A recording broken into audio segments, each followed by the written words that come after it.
Okay, all right. Shabbat shalom. We are back. We are right now going to be picking up in the book of Genesis. We're looking at Genesis chapter 26.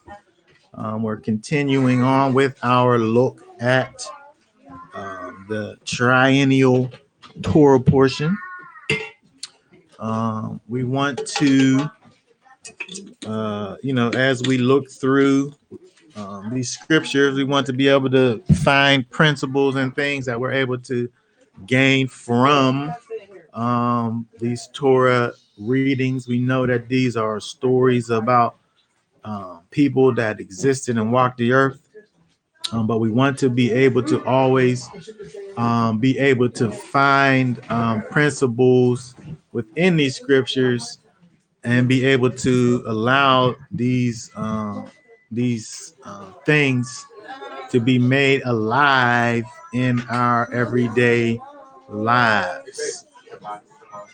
Okay, so that being said, we are going to go over to Genesis 26 and start reading. Hold on, let me see how far we want to read. Genesis chapter 26.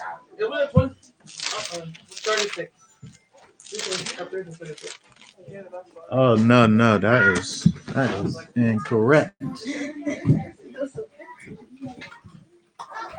We're really on 26. This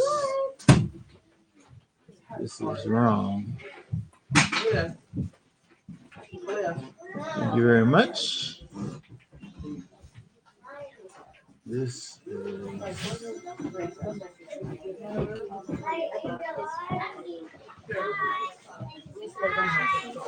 Here we go. 26. Okay, now read down to, let's see, 26.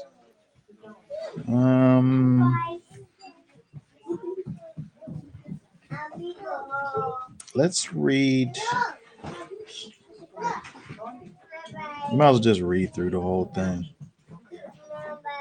Read to 25. Read to 25.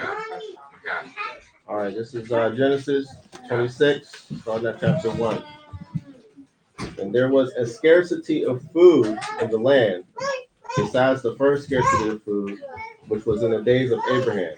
And Yitzchak went to Abimelech, sovereign of the Philistines, in Gerar. And Yahweh appeared to him and said, do not go down to Mitzrayim, live in the land which I command you. Sojourn in this land, and I shall be with you and bless you, and I will give all these lands to you and your seed, and I shall establish the oath which I swore to Abraham your father. And I shall increase your seed like the stars of the heavens, and shall give all these lands to your seed. And in your seed all the nations of the earth shall be blessed, because Abraham obeyed my voice and guarded my charge, my commandments, my laws, and my Torah. And Yitzchak dwelt in Gerar. And when the men of the place asked about his wife, he said, she is my sister. For he was afraid to say, she is my wife, thinking lest the men of the place should kill me for Rivkah, because she is good looking. And it came to be, when he had been there a long time, and Abimelech, sovereign of the Philistines, looked through a window and watched and saw Yitzchak playing with Rivkah, his wife. So Abimelech called Yitzchak and said, see, she is your wife. So how could you say she is my sister? And Yitzchak said to him, because I said, least I die on account of her. And Abimelech said, what is this you have done to us? One of your people had almost lain with your wife, and you would have brought guilt on us. And Abimelech commanded all his people, saying, he who touches this man or his wife shall certainly be put to death. And Yitzchak sowed in that land and reaped in that same year 100-fold. And Yahweh blessed him. And the man grew great and went forward until he became very great. And he came to have possessions and flocks and possessions of herds and a great body of servants. And the Philistines envied him. And the Philistines had stopped up all the wells which his father's servants had dug in the days of Abraham, his father, and filled them with dirt. And Abimelech said to Yitzchak, "Go away from us, for you are much mightier than we." So Yitzchak went from there and pitched his tent in the wider Gerar and dwelt there. And Yitzchak dug again the wells of water which they had dug in the days of Abraham his father, for the Philistines had stopped them up after the death of Abraham, and he called them the names which his father had called them.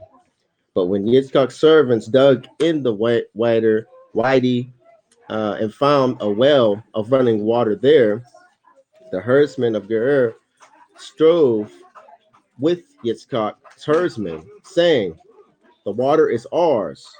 And he called the name of the well Is, because they strove with him. And they dug another well, and they strove over that one too. And he called this one Sitnah.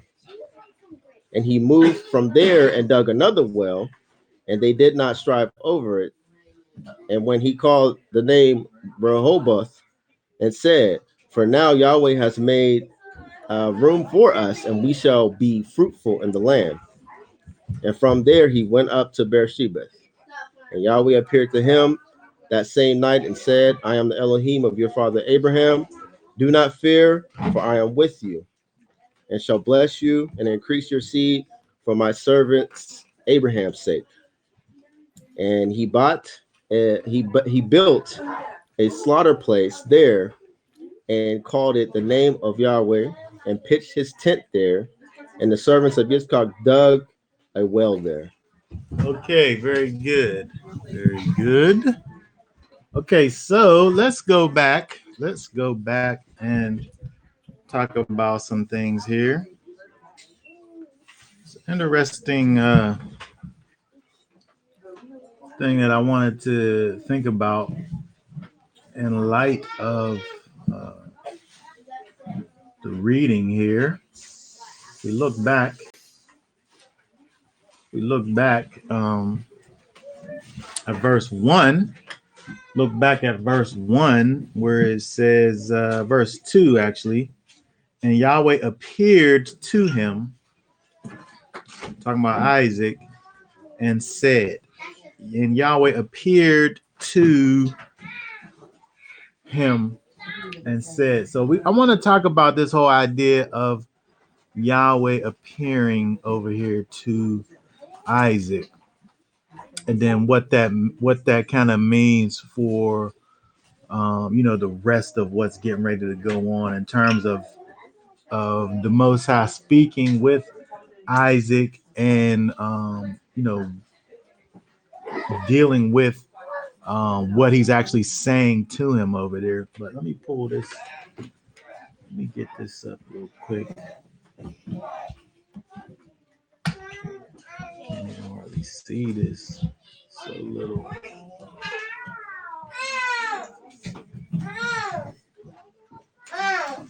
Okay, we want to look at. Oh, wait a second.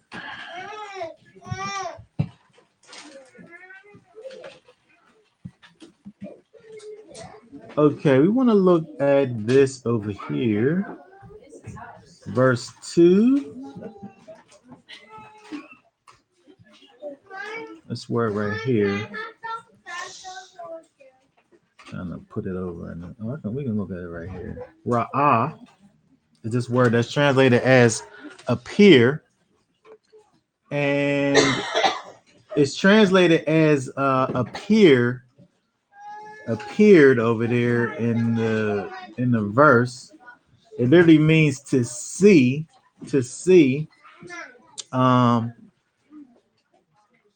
I wanted to think about this part of it. If we go down, let's see over here, to have experience, right? Because sometimes if we see something, it don't really mean that you're experiencing the thing. You can see something that's over there and it don't have anything to do with you, right? If you just saw it, you visually saw something, but there's not an experience necessarily. But when we think about this word ra'ah in the Hebrew, it's kind of one of those things where it kind of has this kind of layered understanding. What's also interesting is if we look over here at this word ra'ah,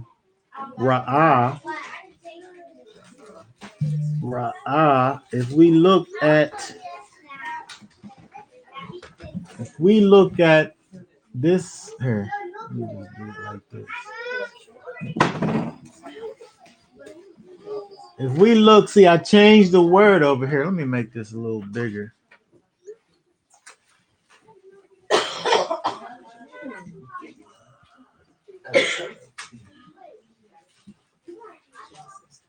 I'm having a hard time moving this little thing around. The window. Okay, so if we look at this word here, this also says ra'ah, right? It looks exactly the same. You say it exactly the same, but it's another word. It's a bird of prey, probably a vulture from its sharp sight. So the word that means to see also is this word that is this bird of prey that has this awesome vision. But again, we're thinking about this word in the context of the Most High appearing to Isaac and thinking about the idea of having an experience. So when you think about a bird of prey, right?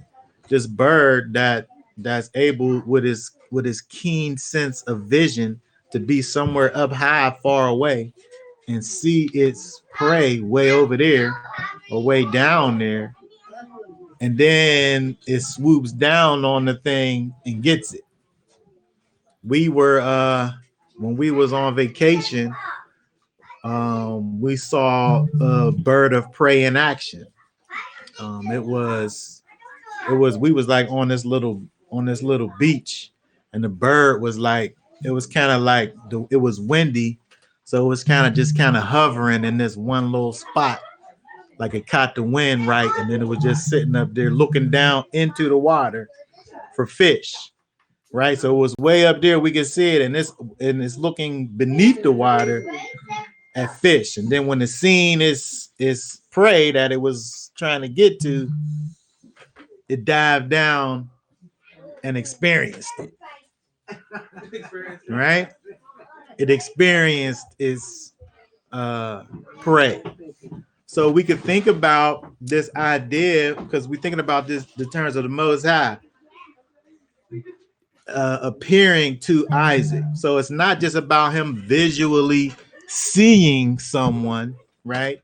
Or even hearing, but he's having this intimate experience where he knows who he's dealing with, right?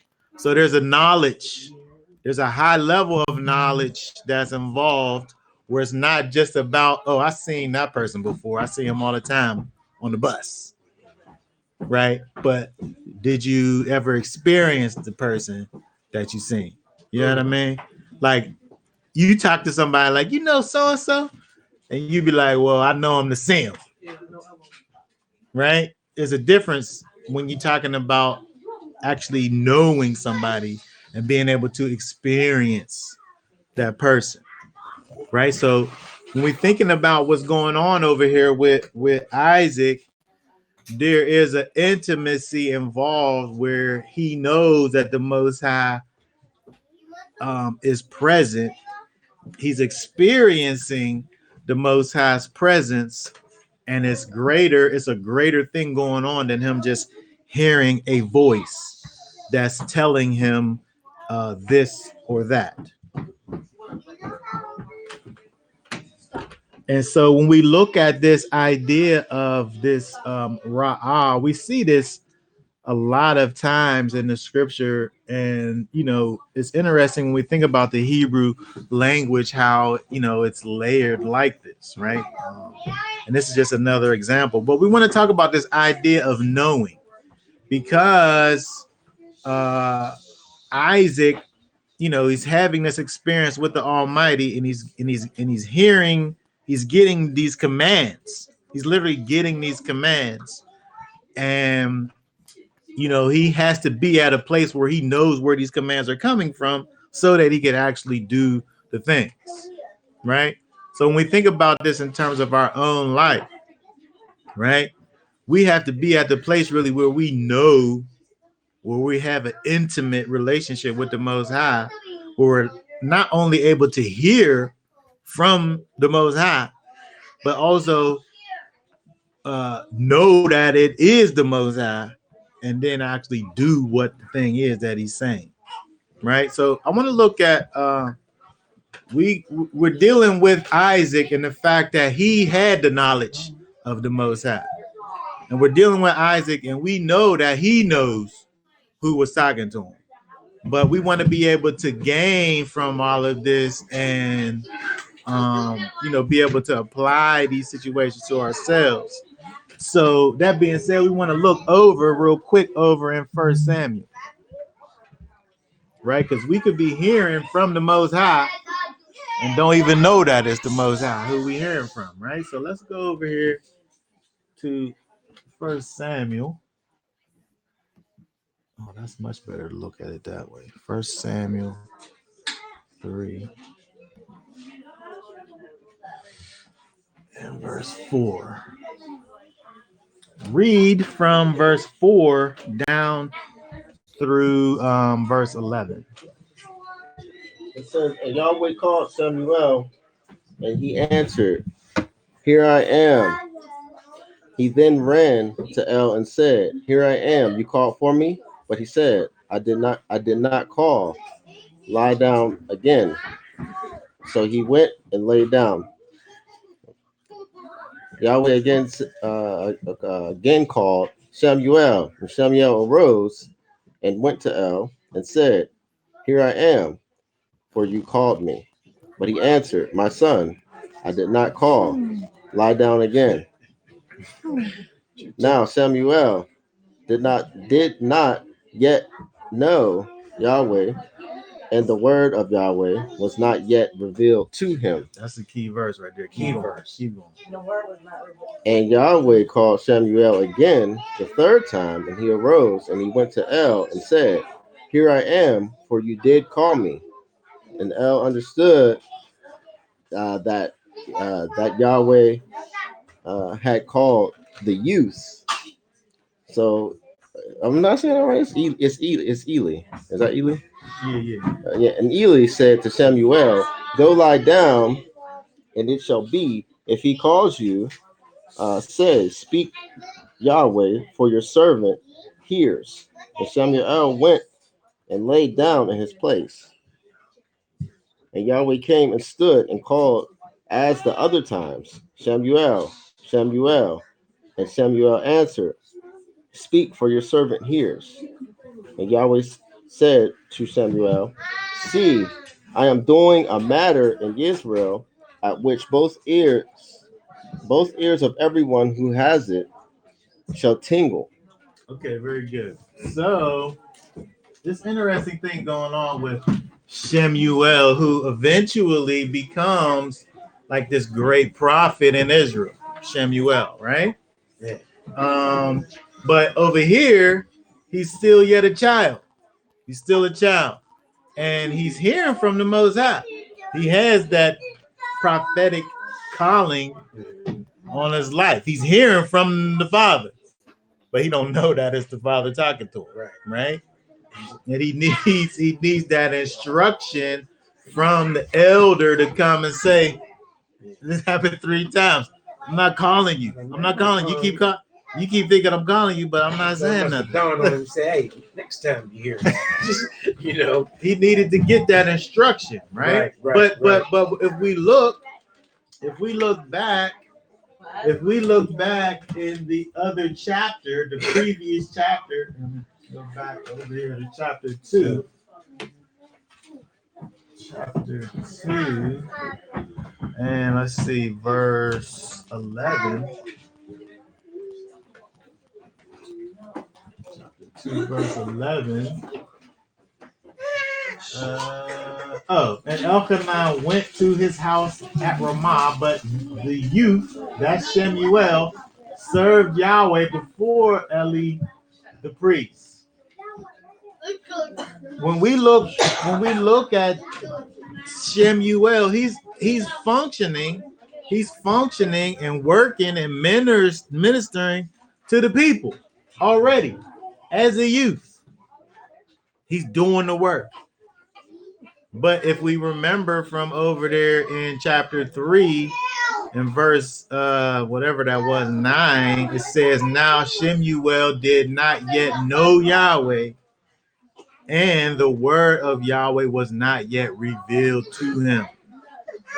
So you got this person who's out here and they're doing the things, and it's not like they're wrong. He's doing what he's supposed to be doing, but he's not at the place where he has that intimate relationship with the Most High, and so he can't even differentiate from his elder and the Most High calling out to him.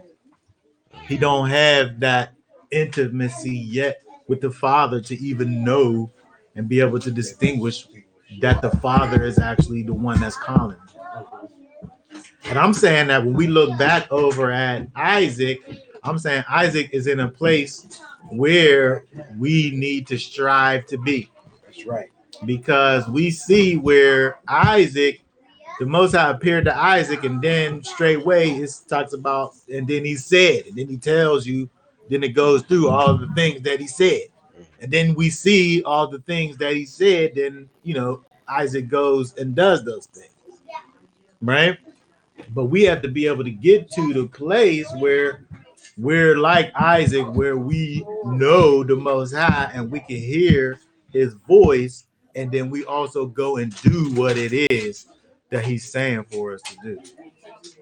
Right? Because over here, when we look at Shemuel, he's been called and he don't even know that it's the Most High calling. We could really be in a place where the Most High is telling you, go over here, go down the street, turn left, make 10 steps, and then make a right. And you're like, what? Why in the world would I do that? I'm not even going that way. I ain't doing that.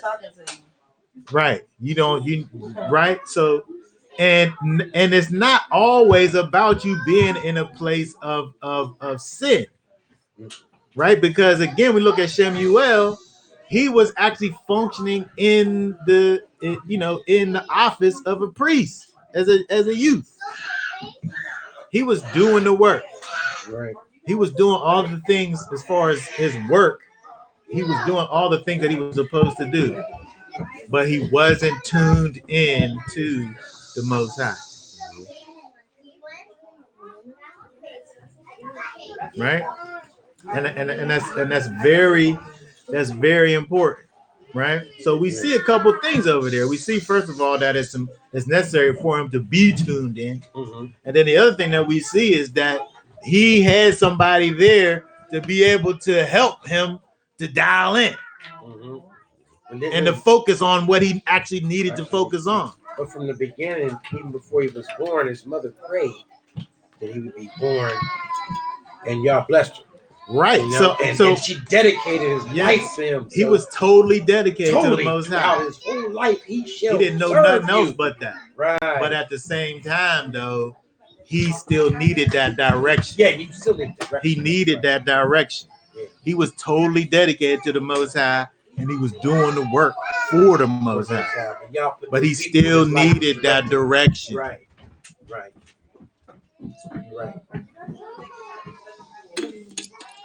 Okay, so that when we look at Shemuel, that's kind of a positive. That's a positive example. When we look over in Matthew, chapter 7. Look at Matthew chapter 7, popular verse. Matthew chapter 7, 21 through 23. Matthew chapter 7, starting with verse 21. Go ahead and read that right there. It says, "Not everyone who says to me, Master, Master, shall enter into the reign of the heavens, but he who is doing the desire of my Father in the heavens. Many shall say to me in that day, Master, Master, have we not prophesied in your name, and cast out demons in your name, and have done many mighty works in your name? And then I shall declare to them, I never knew you. Depart from me, you workers of lawlessness." Okay, over here, now we're looking at these people and they're being called lawless. These people are without law. They're outside of the Torah. They're outside of those things that the Most High is having for them to do. But at the same time, they're doing things for the master, right? So they're doing things for the master. Not able to pick that.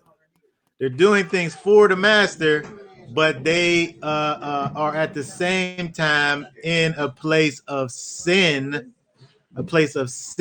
towards the master, right? And so he says, I never knew you.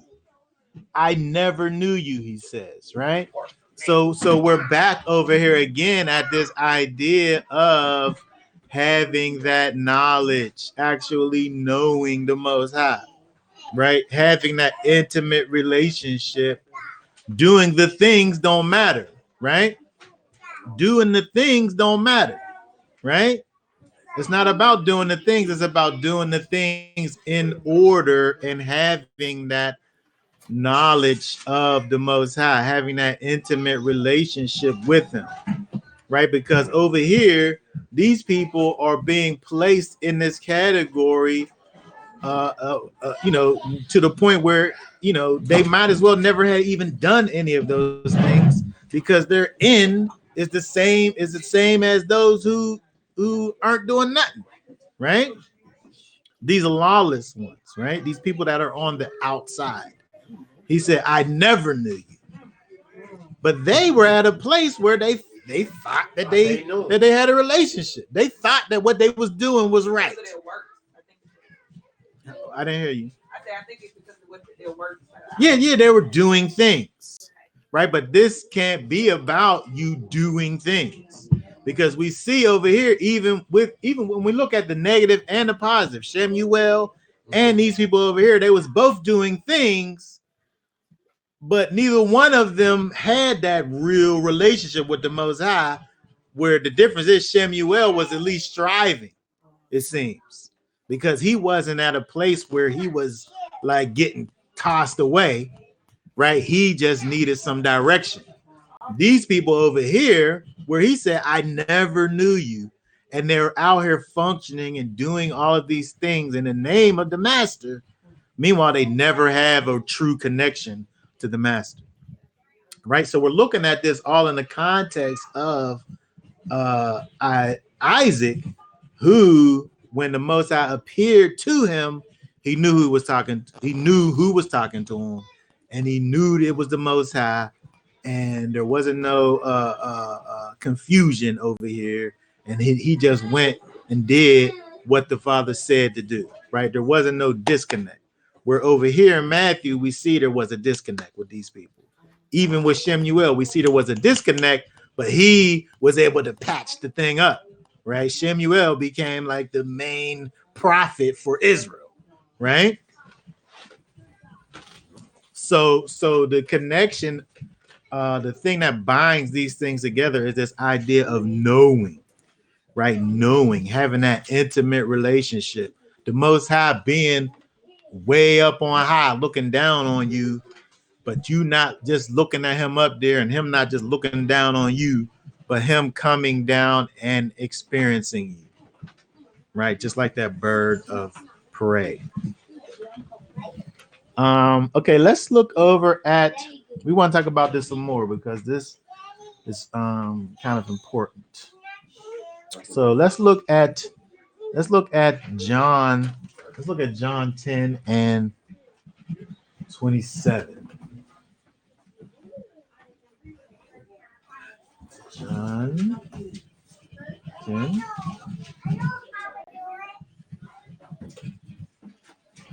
27.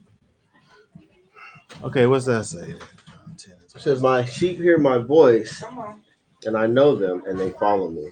Okay, so again, my sheep hear my voice, but he didn't stop right there. He could have just said, "My sheep hear my voice," and that'd be the end of it. But we've seen these examples over here of these people who did hear his voice, right? You could hear the voice, right? I know them. Oh, that's where they drop off over here. These ones over in Matthew chapter 7, they drop off because he said he never knew them. He has that intimate relationship with them. They hear my voice. I know them, and they follow me, right? All of those things wrapped up together. That's how you know the sheep. Not only do they hear the voice, they know what it is the Most High is saying to do. They have an intimate relationship with the Father, and then they go and do the things that he's saying for you to do, right? You got to have all of those things, and then that's how you say if you're the sheep or not.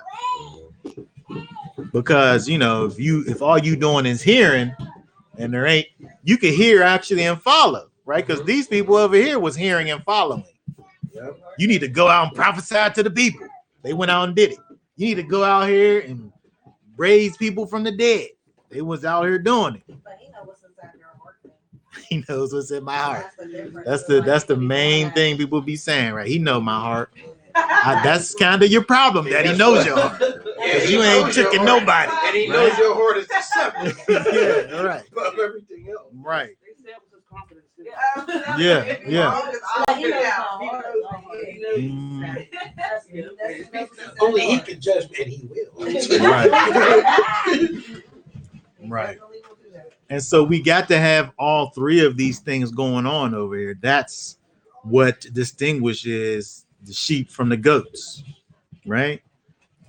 Hearing my voice, I know them, that intimate relationship, and they follow me. They follow me. So when we look back at Isaac, he's able to receive definitive direction from the Almighty.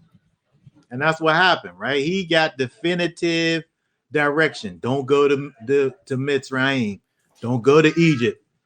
Go, you stay over here. This is the land that I've given to you. You stay here. Don't go here. You do this, right? And so when we think about you know, this and bringing this into our situation now, you know, we have to, the way that we're able to differentiate but between our own carnal mind and the Most High is we have to understand what the Torah has to say about things, right? If you don't have that fundamental kind of understanding of the Torah, which is the character of the Almighty, humanized, if you don't have that this fundamental foundation deep down in your soul, you don't know who talking to you in your sleep. You don't get it, right? Because in your dreams could you be telling you to go do this and that and the other thing. And meanwhile, if we go and search the scriptures, we find out that thing that you dreaming about is sin, but you don't know it, right? Yeah. I think it's a scripture on that. Okay, go ahead and find it because we talking about it. This is what we talking about. So let's look over while you doing that. Let's look over at Deuteronomy 10 because, you know, I say this all the time like it's in the Bible, but it's based on the Bible. The Torah is the character of the Most High humanized. That's in my book. Say that again. The Torah is the character of the Most High humanized. Thank you. That's in my book. That's right? Man, too. But well, it's in my book. That's Man. Well, if it's in your book too. Pages If now. it's in your book too, then we got some copyright things going No, I on. can snatch 2 pages. Paraphrase. Right? So I'm saying that based on Deuteronomy. We talk about Deuteronomy. Chapter 10.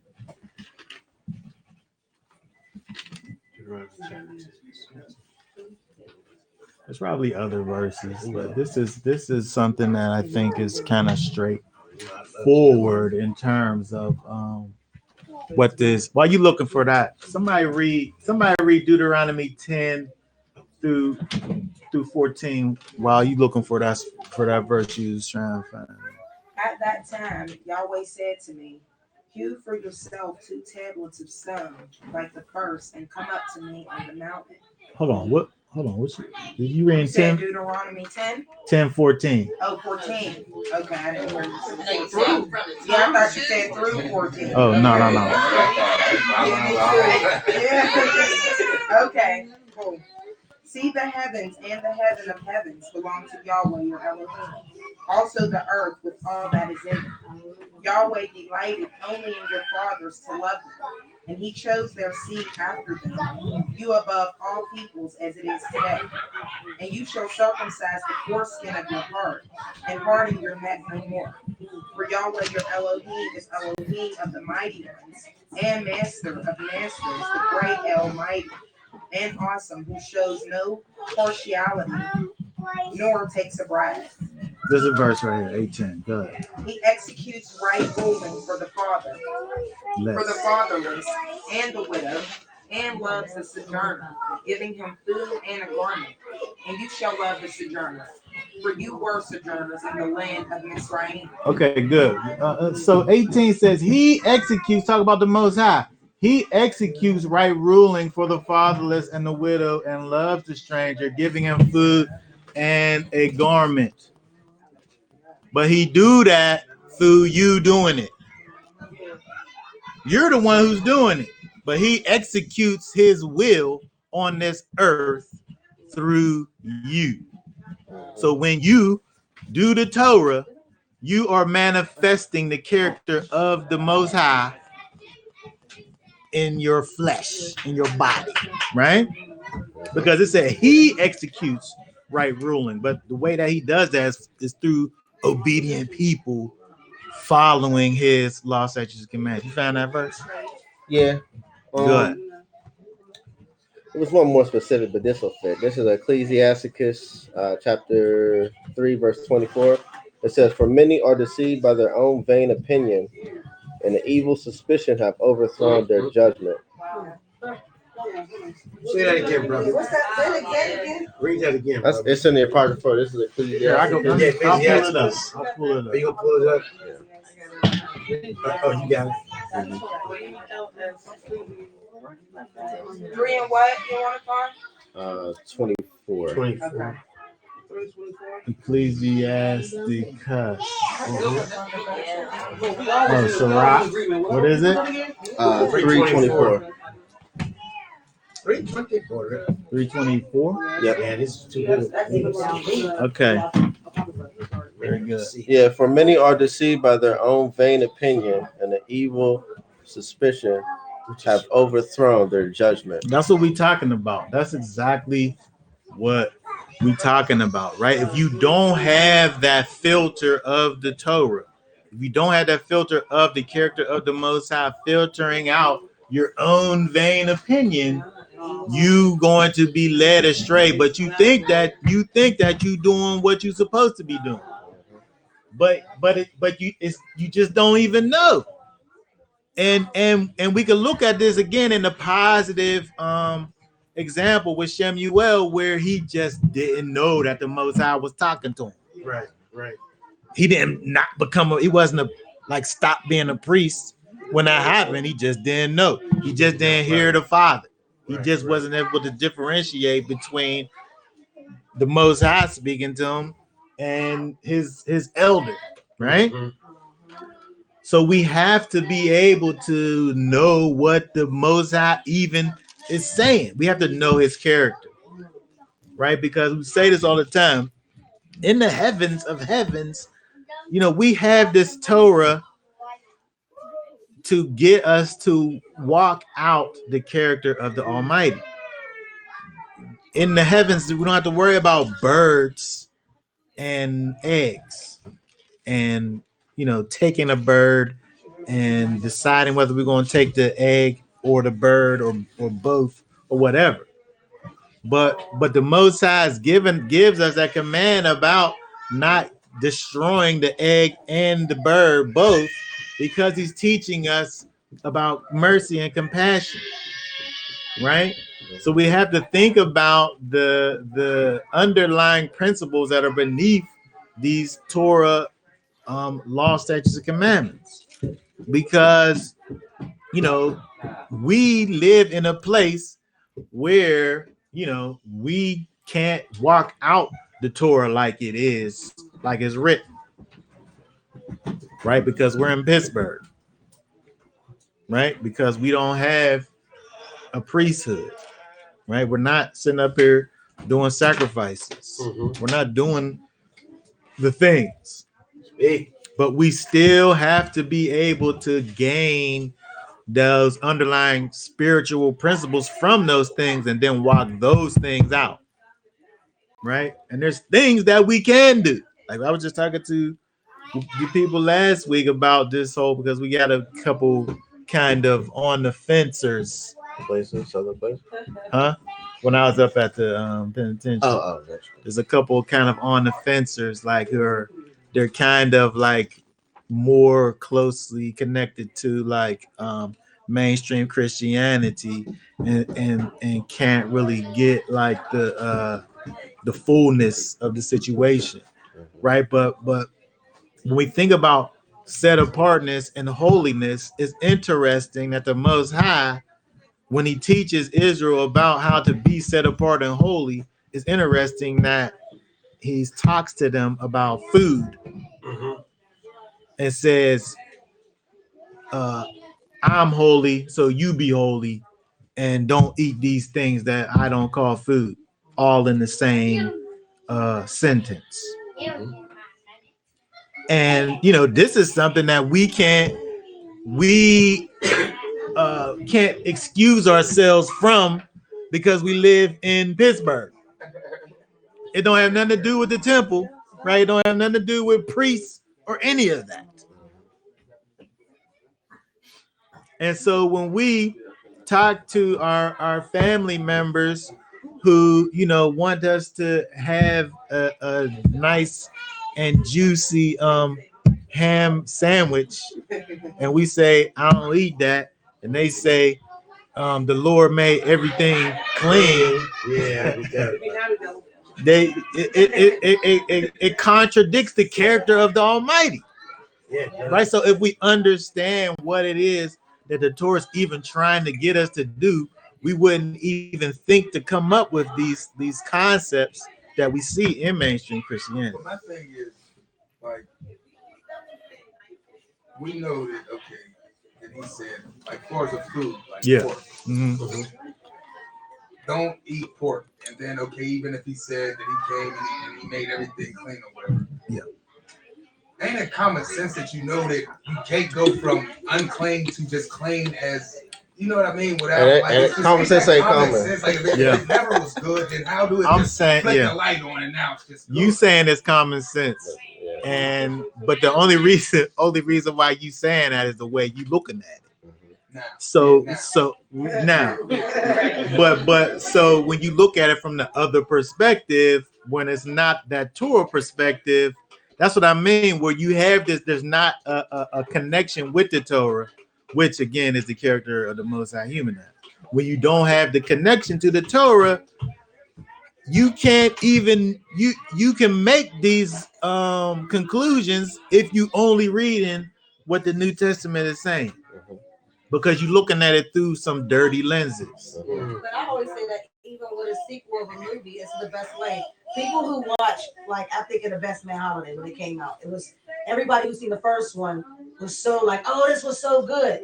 Now someone come in just seeing that part, they're like, oh, that was a good movie. They're not looking at it from the part, so they don't get to feel it the way those who see. So you can't come in the Bible. I mean, you could, but reading from just jumping in the middle, you're not even going to understand the magnitude of things if you never even read the Yeah. beginning. It's the same. Right. It's the same thing. So people might watch a sequel to a movie and only see part two. Like I forgot what movie we went to go see, and we thought it was a good movie, but Deja was like, no, she knew the root to everything because she seen part Yeah, one. you So missing we out didn't on have that key same- ingredients. We didn't have the same energy that she had about the movie.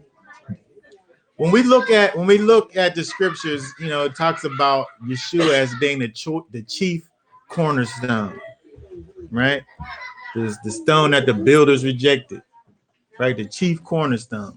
So we think about all of this. We could think about it in the idea of a building. Torah is the foundation. The Most High's character is what everything is built on.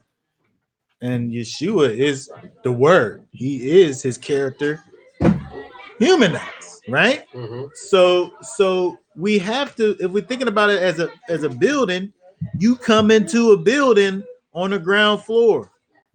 You don't come into the building on top. Unless you got a helicopter or something. You got a helicopter. I don't know. What else I like about what I love about the Torah, just reading it, like I'm in the middle of Psalms right now. It just seems like it's so as far as just that part period, it's like that whole thing teaches you.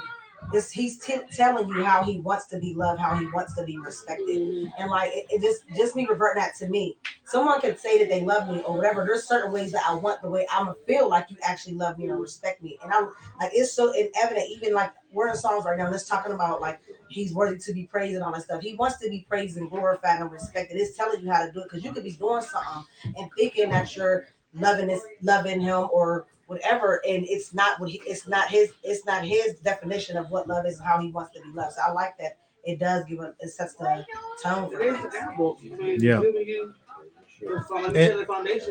Right. And so even when you think about the Psalms, for instance, the reason why we could look at the Psalms and agree with the things that it's saying is because we could see principally it agrees with the Torah.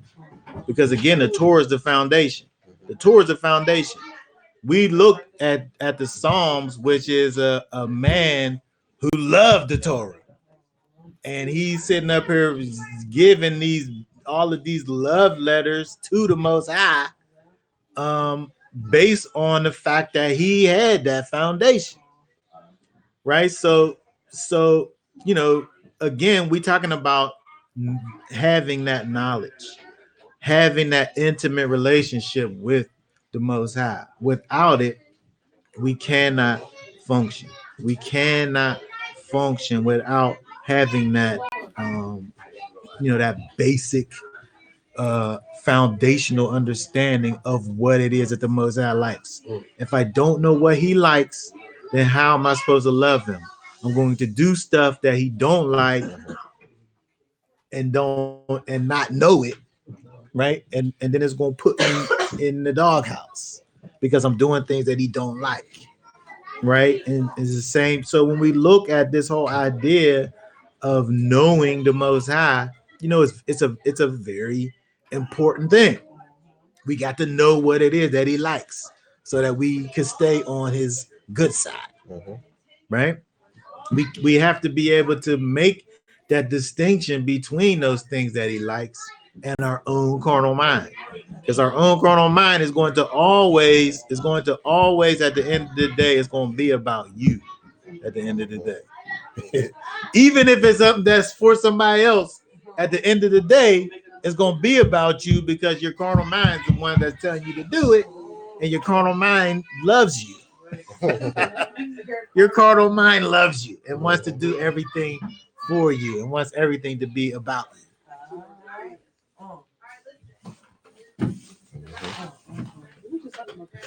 Okay, let's look over here at because we talking about Isaac because Isaac knew the Most High. We still talk about Isaac, but we got to bring it to our own selves, right? So let's look over here. I want to pull this up. The book of the Wisdom of Solomon.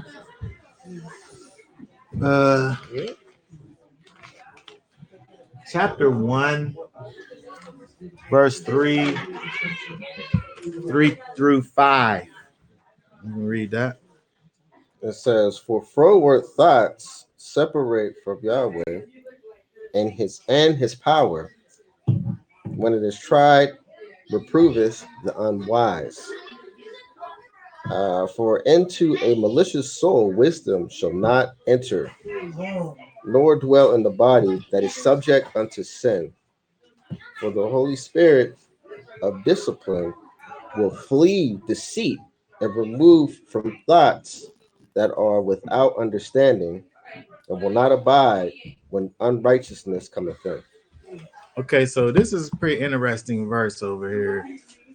You know, basically what this verse is talking about is if you can't mix righteousness and unrighteousness. It can't be mixed. It's oil and water. It says, "For froward thoughts separate from Elohim." When you off into your carnal mind, when you off into your own thinking, which is deceitful anyway, right? When you off into that, it's pulling you away from the Most High. Mhm. You might as well in your head be in there like playing some loud music while somebody trying to whisper to you, right? Mhm. When you off on these froward thoughts, it says those things separate from Elohim. Into a malicious soul, wisdom shall not enter. We talk about wisdom. Wisdom that's what the Ruach is in you. Wisdom. It says, "For into a malicious soul, wisdom shall not enter." There's no place for the Ruach when you mixing it with these things that are contrary to the Most High. Mhm. Right? So when we look in Revelation, where he talks about this whole idea of being lukewarm, this is what we're talking about. You can't be like in and out, 1 foot in, 1 foot out. You either got to be hot or you got to be cold. He ain't even mad if you cold, because at least you been honest, Mhm. right? Being what Right? you been. You choose. That's what you are. Yeah. Yeah. I think that 1 foot in, 1 foot out is in my opinion. That halfway wavering is probably worse. You're just better off being all the way out. That is like I'm doing this, but I'm gonna do a little bit of this. It's just part. It probably is the worst because you're like a dim light. You know what I'm saying? You're more of a problem. Like, you'd rather be just go all the way over there. It's like there's no, what is it, like pick a side. Like you really gotta pick a side. Either you in or you ain't. Yeah. Ain't no way. I used to be like that. I used to go to church and have my 1 foot in church, and I would leave church and smoke a blunt or go to the bar. Right. Have a beer and a shot or something. Like, ultimately, I ended up like completely separating myself from the church and just start pouring again. Church makes that easy. I don't want to talk about. I'm just saying, They you make it more can't comfortable. have that foot in. Either you gonna do it or not. Like, Yeah. And so the to go along with what you're talking about, when we think about the idea of knowing the Most High, when we think about knowing Him, right? If the idea of knowing Him is not something that is taught to you, then you don't always see the problem. Is, you know what I mean? If you're not being connected to the character of the Most High, you can't know it. Nobody never taught to you about it. So, to a degree, you know, people that you don't even have a guilty conscience about doing these things because you don't know the Most High. You don't know. So it don't matter what you just did over here yesterday, last night. As long as you come to the thing, you know what I mean. They had the little music get you pumped up, and the guy, you know, the preacher goes and he gives you this motivational thing and pumps you up and gives you all of this strength to go out. But it's just momentary. It's just momentary, and there's a disconnect. There's a disconnect from the actual character of the Most High. Where if we was able to know the things that he likes, then then we would know that acting a certain way actually separates you from the Most High. Right? It gets real dangerous though when those believe that they do know the Most High. So you can't tell them nothing. Yeah. They know. Even though everything they do is outside of the character of the Most High. That's what we were just talking about with the people who prophesied and cast out demons and all of those people. You wasn't it if it wasn't Yeshua talking to them. Yeah, if somebody believes in their mind that they're right, there ain't nothing that you could do about it. There's nothing that you could do. And I think that the thing that we gain from looking at this is when we looked at Shemuel is the fact that he was a child and he was still able to, he was still kind of being molded. Yeshua talks about the fact that we need to be as children. Right? We need to be as children. Why? Because it's necessary for you to actually be remolded.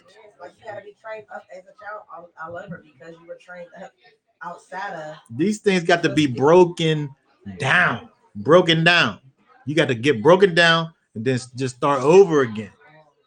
Right? Because it's just exactly what you're talking about.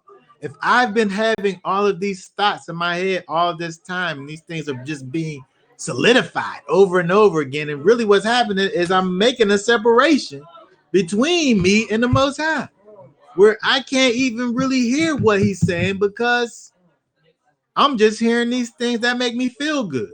Because you're in love with your sin.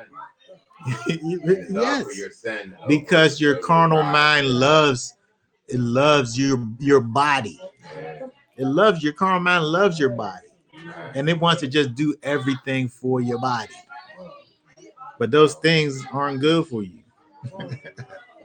They just pulling you away from the Most High. And we have to get to this understanding that if we want to be, again, we're talking about Isaac. If we want to be like Isaac was, where he was able to be visited by the Most High, and the Most High came and gave him some explicit directives, and he was able to just go and just do what the Most High said. He didn't even need to go deal with nobody else because he knew he had an intimate relationship with the Most High. We got to get to that place. And we have to be able to, we have to be able to recognize that if we're not at that place, then we need to figure out how to get to that place. Right. And if you can't do it by yourself, you need to look to somebody Help me. to help you do it. It's just pride to think that you can do it by yourself, Can't do it. which is sin, which is your carnal mind telling you I can do it. That's leaning I on your understanding. could get up. I'm fine. That's how we do, right? You fall down. That's all right. I could get up myself. Then you get up and fall, bust your head. Be worse down than you was before. So we have to have that intimate relationship with the Most High, and we have to come as children. We're somebody has to actually show you the way. You know what? Somebody had to show Shemuel the way, who was one of the greatest prophets around, and he needed to be shown the way. He was set on a path to greatness from day one before he even had his own words to say. But he still needed somebody to show him the way. Go ahead. As I was good. As I was going to imply about in scriptures, periodically you'll see incidents where it involves children, where it speaks about children. Bid them not to come into me. For you must become as these children to enter into the kingdom, right? Train a child up in the way they should go, so when they get older, they do not depart from it.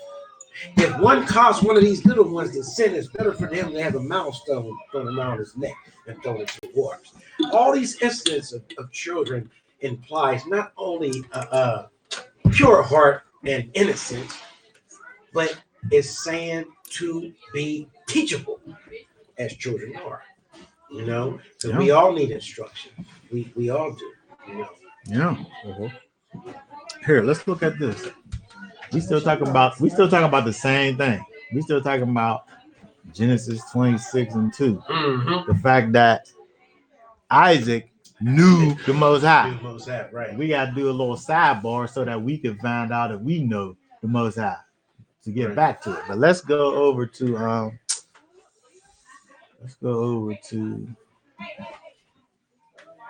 Jeremiah 31 and 34. Let's get back to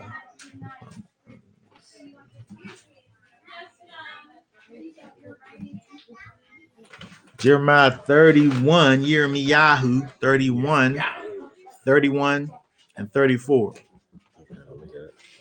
My bad. You got it? You want me to read? Go ahead. And no longer shall he teach each one of his neighbors and each one of his brothers, saying, know Yah, for they shall all know me, from the least of them to the greatest of them, declares Yah. For I shall forgive their crookedness and remember their sins no more. Okay, so when we think about the total fulfillment of the new covenant, we think about when the new covenant is brought all the way to its conclusion. It says, and no longer shall they teach each one his neighbor and each one his brother, saying, know Yahweh. You don't have to teach people that they, first of all, that they need to know Yahweh or how to do it. Mm-hmm.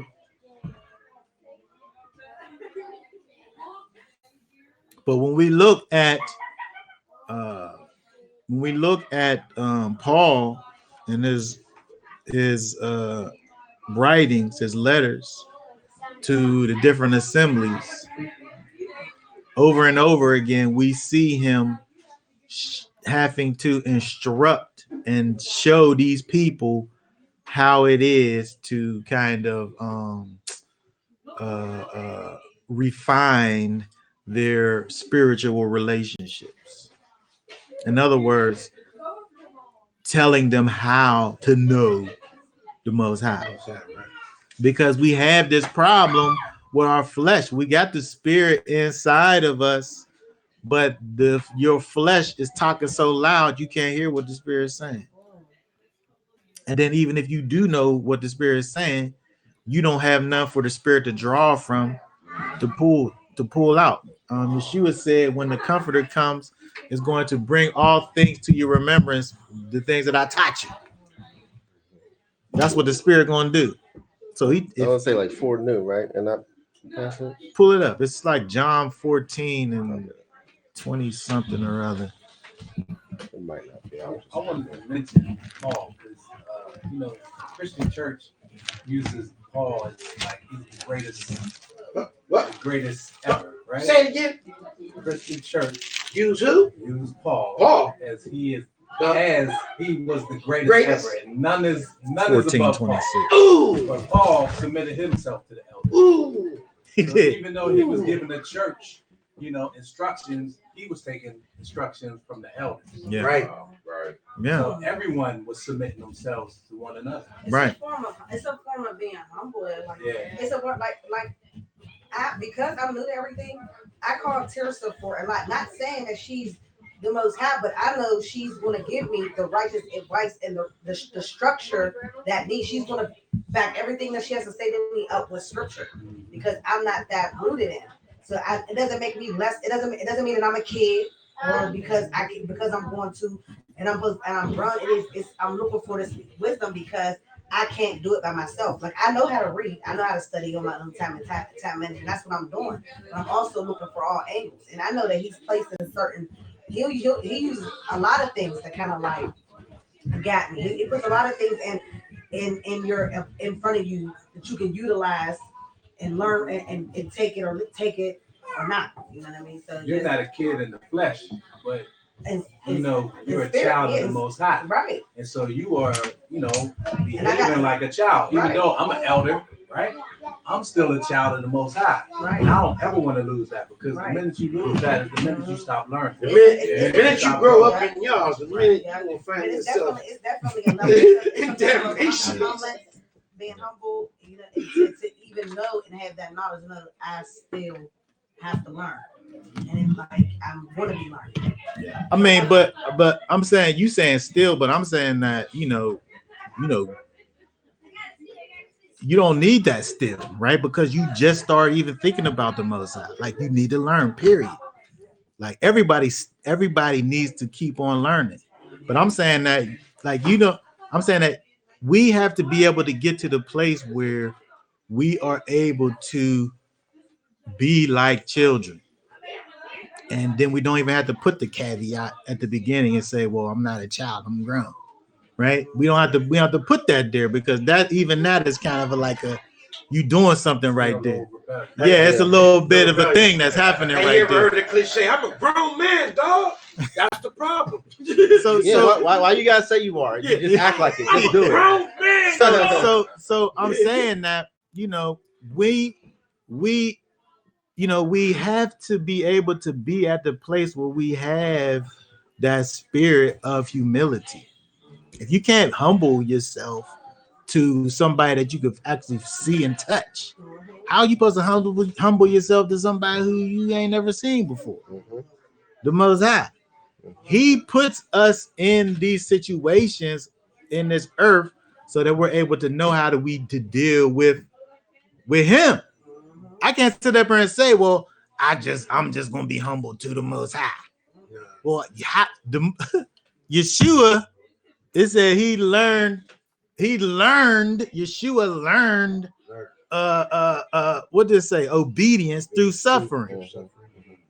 How Yeshua gonna have to learn something? Now, if he had to learn it, what do you think we have to do? But he learned obedience through suffering. Through suffering, yeah. What did he say? Those who suffer with him will reign. That's what he said. So okay. So what does John 14:26 say? 14, okay, it says, but the Helper, the set apart Spirit, whom the Father shall send in my name, he shall teach you all and remind you of all that I said to you. Like you said that last phrase, he'll teach you what? All? And do what? And remind you of all that I said to you. So what I'm saying is that if he never said nothing to you, how he gonna remind you what he said? Right. We ain't never speak to you. I'm saying that the Torah is what he taught his disciples. Yep. Right. He taught his disciples how to walk out the Torah. Right. And the Spirit that he was going to send was going to bring all of those things that he taught to his disciples back to their remembrance. So if that thing wasn't never there in the first place, what is this Ruach drawing from? It don't got nothing to draw from. We looking in Galatians where Paul talks about the law is a schoolmaster that leads you to Messiah.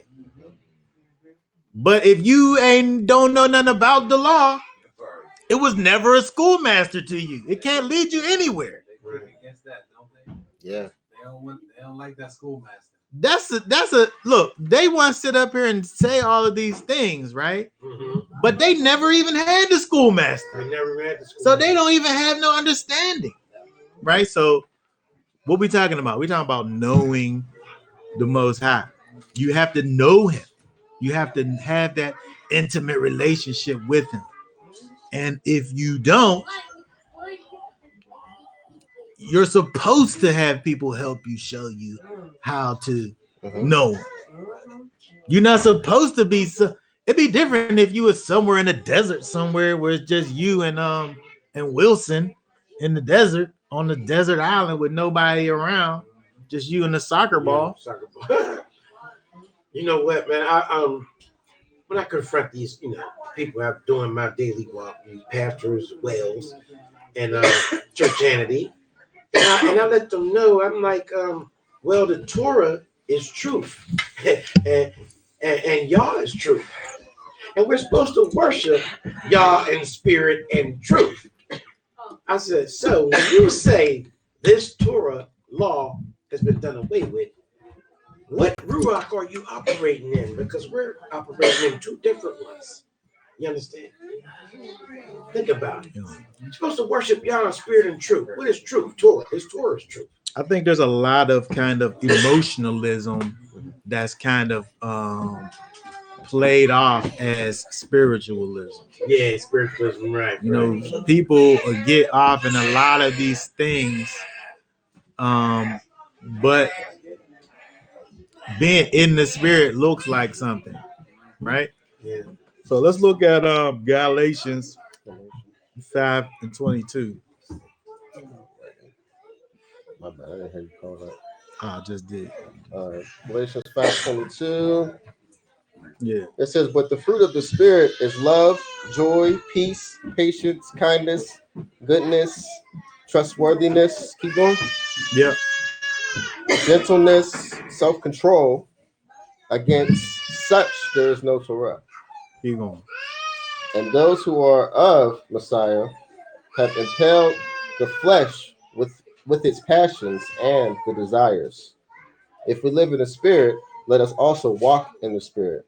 Let us not become conceited, provoking one another, envying one another. Okay, very good. So when we talk about knowing the Most High, knowing His character, knowing His voice, and following Him looks like this over here: love and joy and peace and patience and kindness and goodness and trustworthiness and gentleness.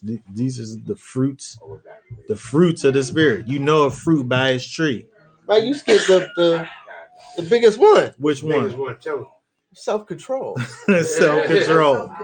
Self-control is part of the fruit of the Biggest Spirit. one. Because you got to have that in order to Self-control. bring all of them. I mean, this is the fruits of the Spirit over here. You saying you don't exhibit those? You ain't got the Spirit? Well, you definitely not walking in the Spirit.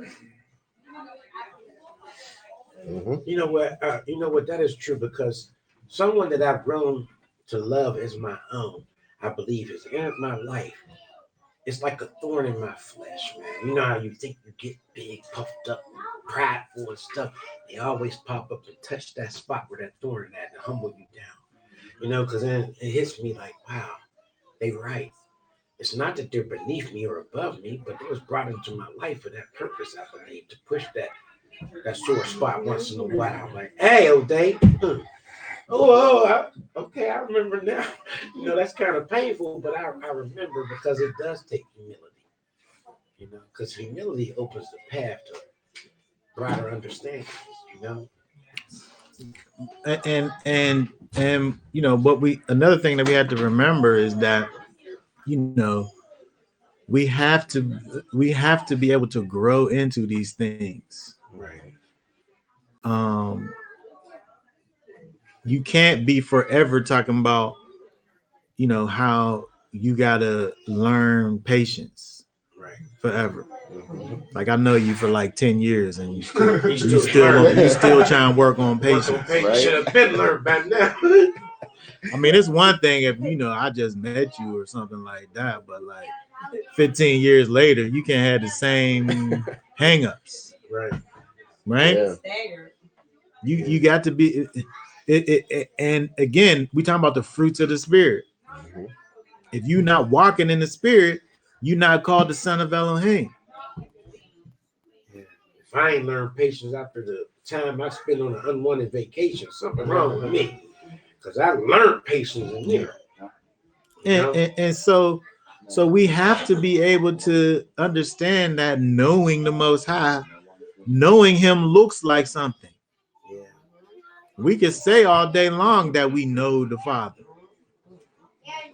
But if we the most non-joyful, unpeaceful, impatient, non-kind, good, trustworthy, gentle, self-controlled person in the world, then There's a whole bunch of things that ain't right. Well, walking in the spirit looks like something anyway. Yeah. It looks like something. Like it literally, it looks like something. It demands to look like something. Like you don't even realize it. Like you don't even know how much your walk in the spirit looks like something. You get on the same thing. You and 10 people had the same exact outfit on, same shoe down, but because you're walking in the spirit, you're going to look like something outside.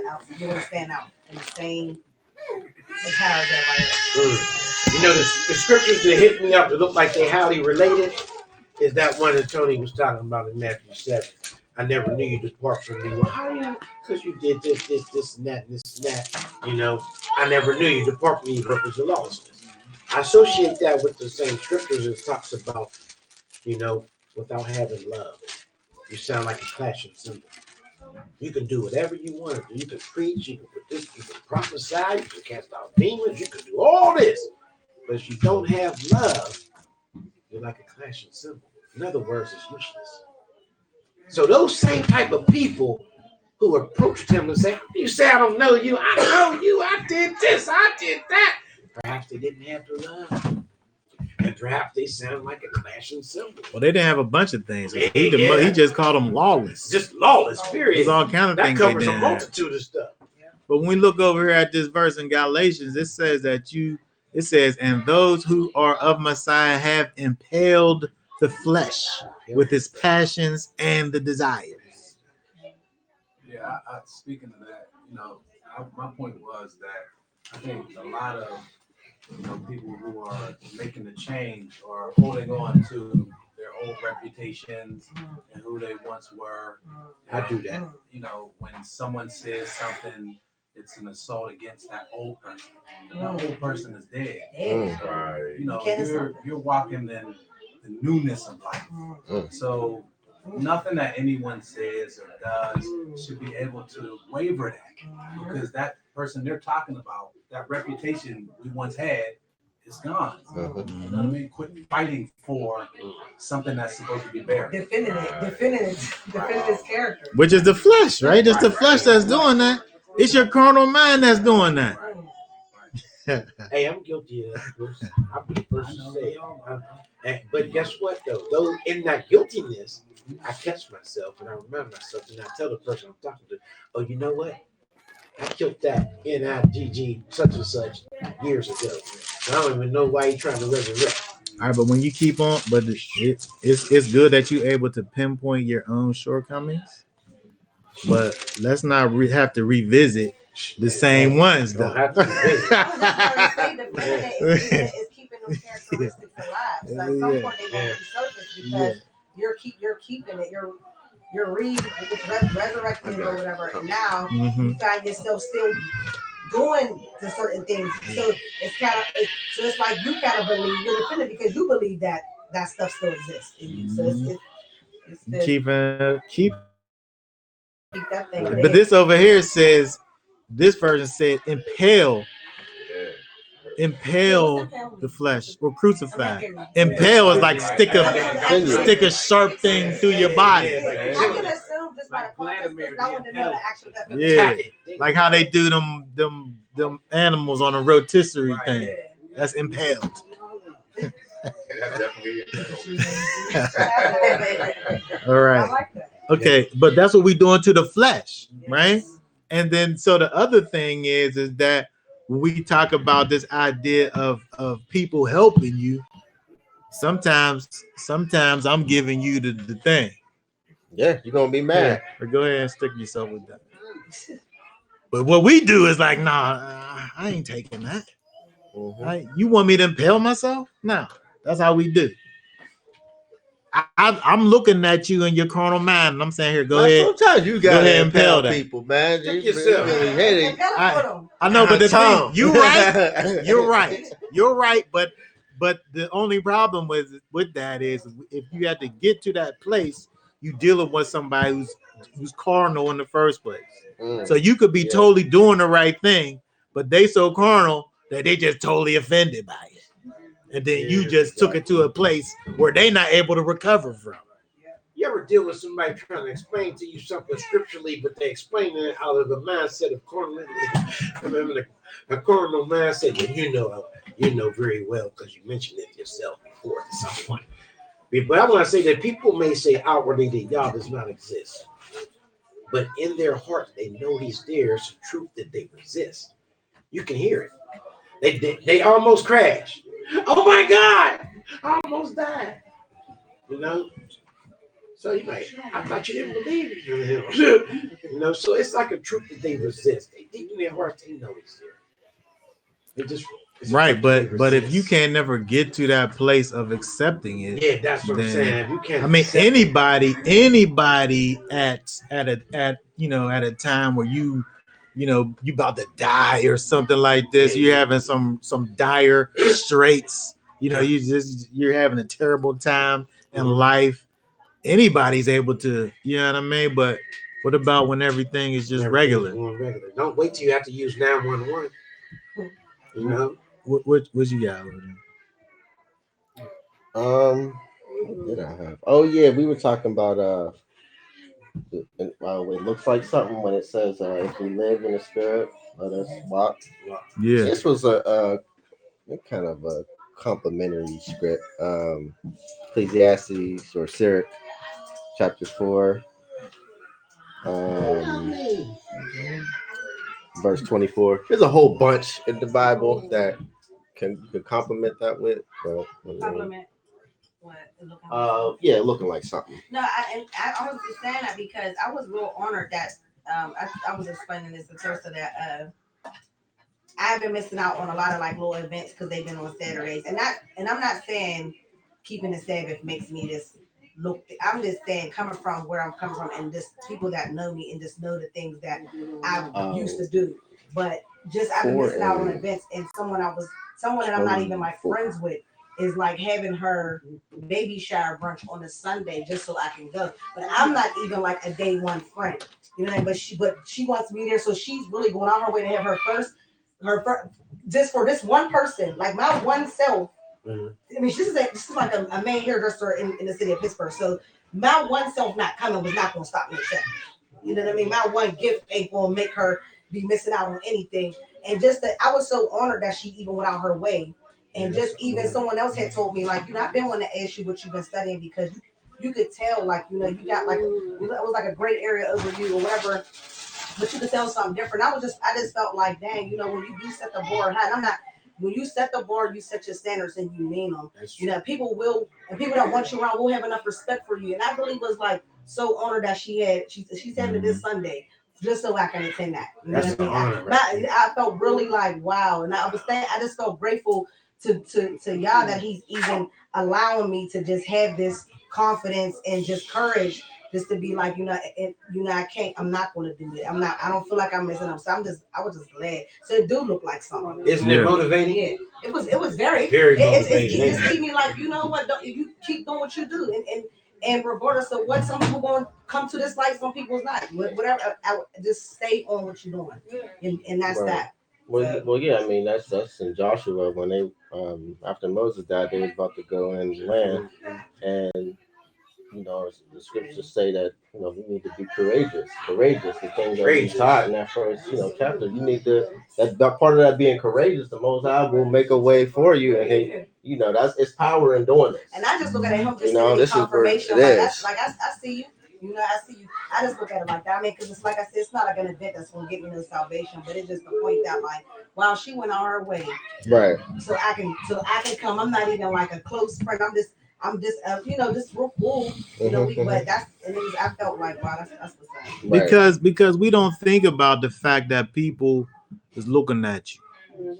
We don't think about the fact that sometimes. The closest the people get to the Most High is going to be you. Yeah. Yep. Yeah. And so if we not always representing, you are bringing the Most High's name. You're using His name in vain when you walk around here and you're soft instead of firm. When you're not consistent in the little bit that you have. If you're when you're not Yellow stripe down your consistent back. in the things that you have, That's right. whatever they are, when you're not consistent, people see that too. They see that too, right. And so, you know, we don't always think about it. People who you not even thinking about are watching. We was talking about that this morning. And so we got to keep these things in mind. You how can you be a light when sometimes you turn that thing off sometimes? And understanding that sometimes your life is going to push people away. And so Don't let that we discourage you. started it, right? Yeah. My house on Fridays and Saturdays used to be the turn up. Like that's what we do. Right. And so without me even telling anybody don't come over, people started gradually removing their self from our life, you know, and the ones who are interested in what we're into are still coming. Right. But you know, the carnal friends, boy, you put on some Truth Unedited or something, and they They get out. uncomfortable. They Like, out. they're Like, you know, and they just leave. Like so, you know, I guess it can go both ways. You know, it'll attract people and it will repel people. But that's what you want though. Yeah. Right. That's what you want. When that light come on, Yeah, it show you who's there. Yeah, It exactly. show you who's there. Then some people should be there. Some people shouldn't be there. You know what though? I always tell people this. In this truth, there's going to be many to walk out your life and abandon you. Yeah.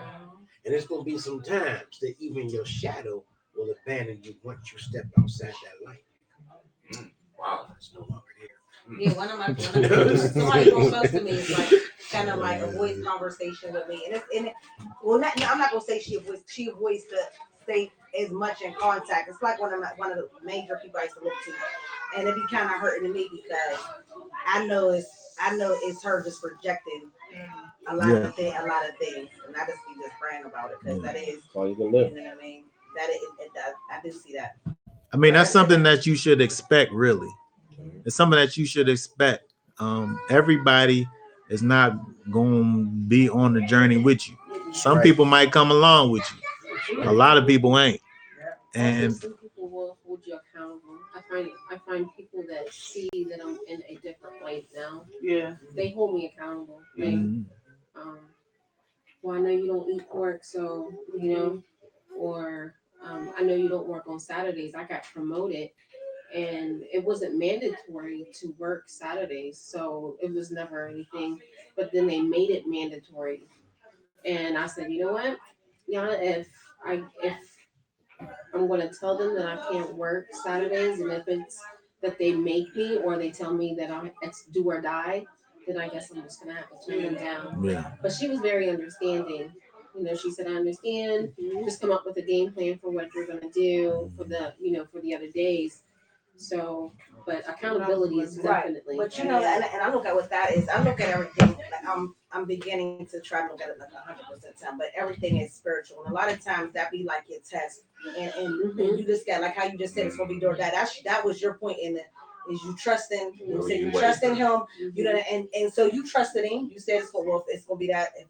You know, I'll see. And once you still was adamant and firm with what your choice was, now she just understanding. So a lot of that be test because he gotta test you, like how he put us out in the wilderness. He gotta do that. He want to see what's inside of you. He want to see if you really sincerely here, because he don't want you here just because you're supposed to, because it's these are the laws and commands. Like you got to do this with gladness in your heart. I really want to do this. I really want to learn how to do it right. I want to do it to the best of my ability. Like I want to learn. So that be like a test too. Yeah. You know, somebody real close asked me a question the other day. It was like, how are you being so prosperous? And the first thing I did was I went in error and came out my mouth as I said, oh, it's called good credit. You know? Later on, I thought about that. So later on, I thought about that, and I was being convicted because then I remember when I was in that room full of concrete, still in disbelief, on my knees, and y'all said you've been the best, this, now. I want you to be the best for me. If you do this, I'll bless you. You don't have to worry about nothing. And it hit me. I said, wow, he's keeping his word as long as I'm doing what he asked. He's keeping his word, like he said. I said, I'm not just blaming on credit when he is the credit. Mhm. You know what I'm saying? So I had to stand correct on that. Yeah. What's that verse you got over there? Yeah, so real quick, following along with walking in the spirit, it looks like something and being courageous. One of the tenets, this is Ecclesiastes or Sirach chapter 4, verse 24. For by speech wisdom shall be known, and learning by the word of the tongue. So clearly, you're around people, like you said, it look like something. Everybody can be dressed and look alike, but you know how you present yourself and how you act. Clearly, also I'm gonna jump right down to 28. It says, "Strive for the truth unto death, and Yahweh shall fight for thee." So you gotta strive to do the right thing. Yeah. You know, always be courageous, and whatever consequence the world might give you, you might have to take that for the moment, but they say it right there. And it all falls back on your actual relationship with the Most High, having that intimacy with the Almighty, and actually knowing Him. And knowing Him again looks like something. You could say you know Him, but if you love me, you say, keep my commandments. Like, that's how you know. You know by keeping the commandments. If you not keeping His commandments, if you're not doing things that He likes, then you obviously don't love the Most High. It's just the proof is in the proverbial pudding, right? It's right over there. Okay, so let's keep on going over here. Let's go. Let's look at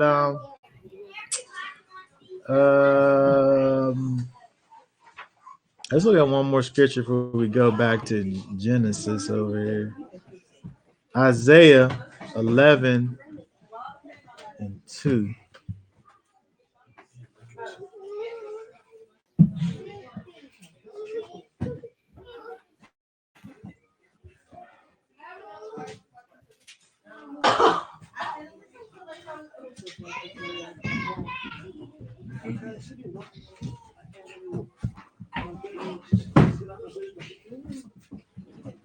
Just verse 2.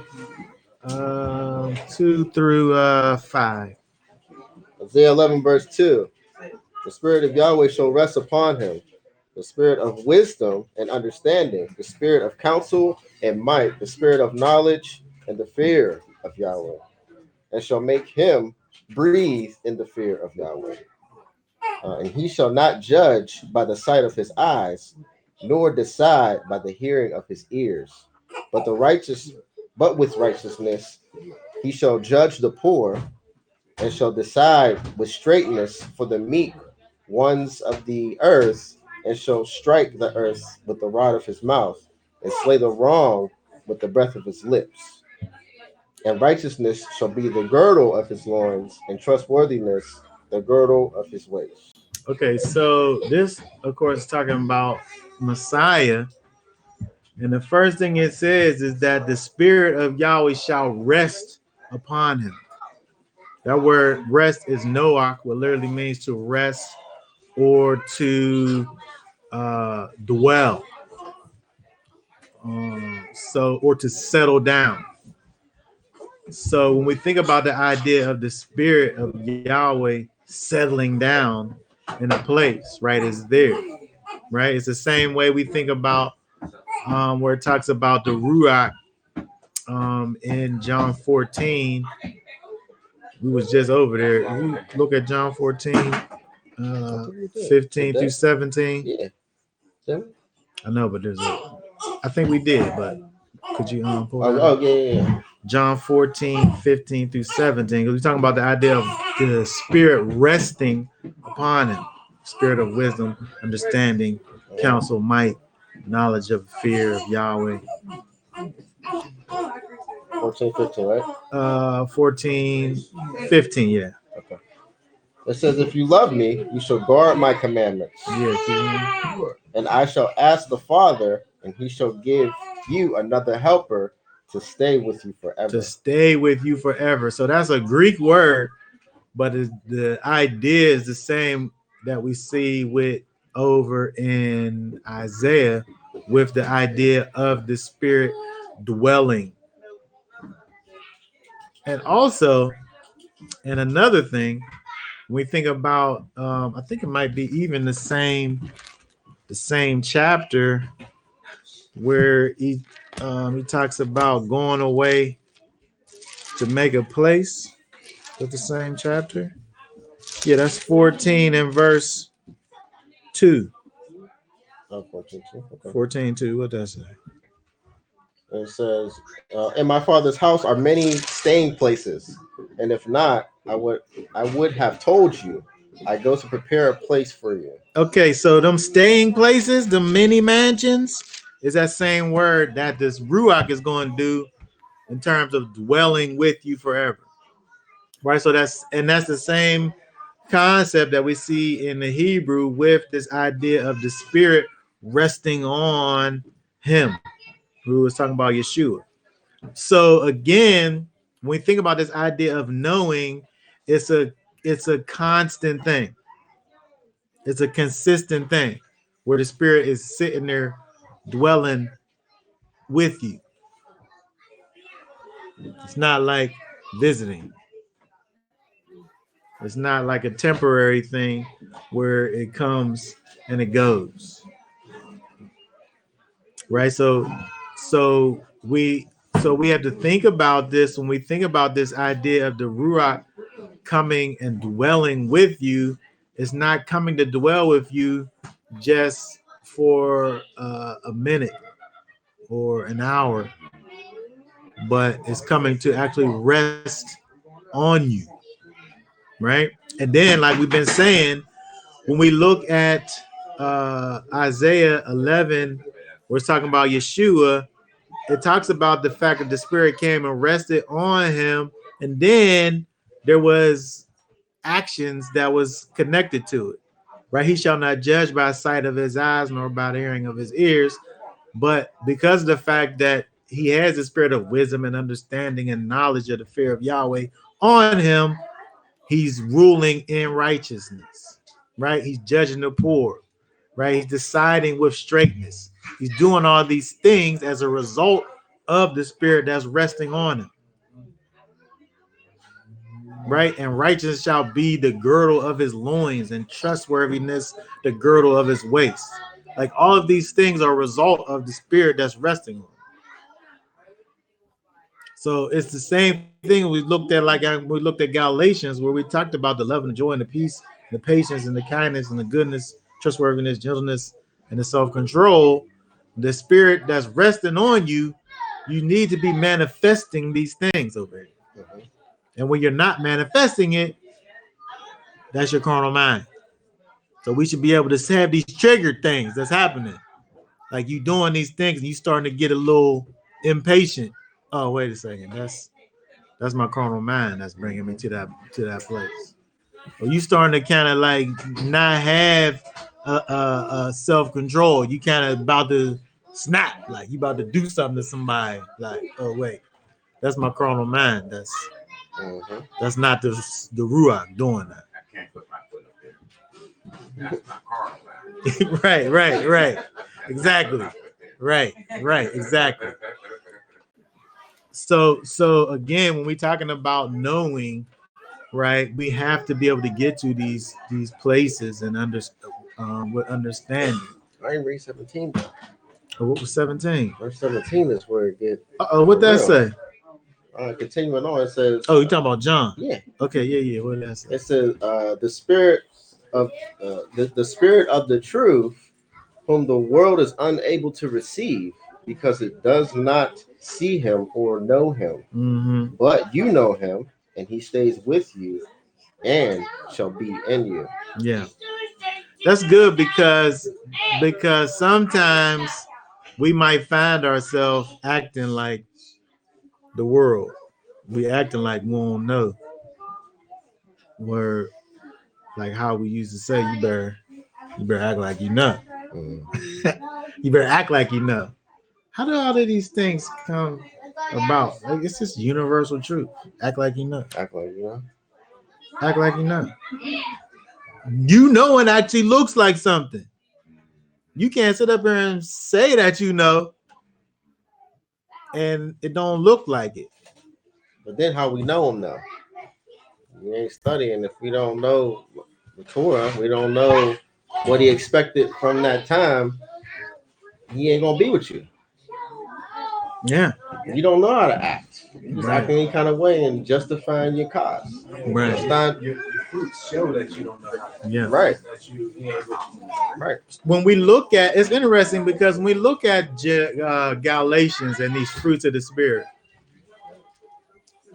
we can go back into the Torah and we could take all of the Torah, all these different laws and commands that's dealing with men, and we could take them and we could stick them in one of these places over there. Mhm. Yep.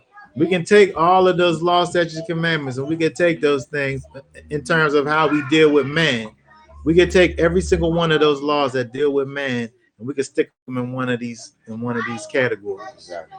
It's not like it's a new thing. Like this just came out. This thing that Paul talking about over here, he made this list up. Even if we say he did make the list up, he made it up based on Torah principles. Exactly. And so again, we have to be able to.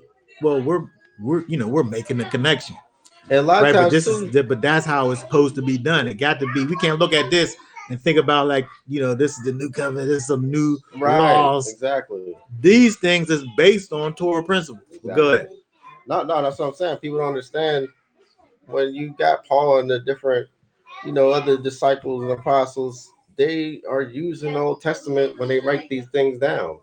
When they seen what was going on in the different places they were going, they were writing out things that they needed to correct. But he was basing it off the Torah. That's all they how had. they needed to correct. That's all they had. It wasn't the New Testament. Yeah. People all the time. I think that Mark is the earliest book written, Earliest, yeah. and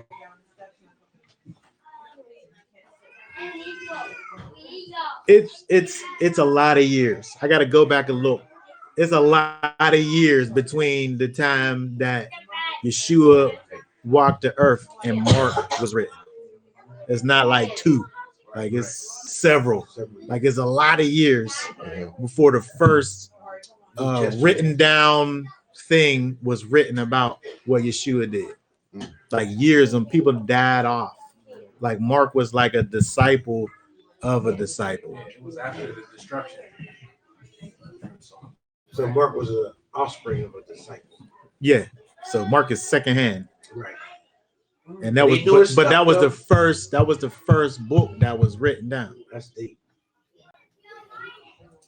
So they was reading the Torah. That's what they was reading. Yeah, that was their Bible. And so that's all they had. Right. And so, that's the measuring rod for, where we're supposed to be at. That's how we know is by knowing his character that we see through the Torah.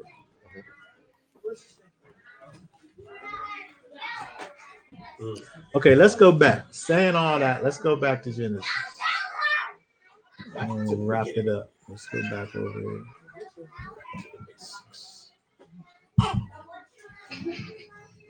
Because we said all that just so we could get to the place of knowing, like Isaac knew, where he was able to hear from the Father and then do what he said.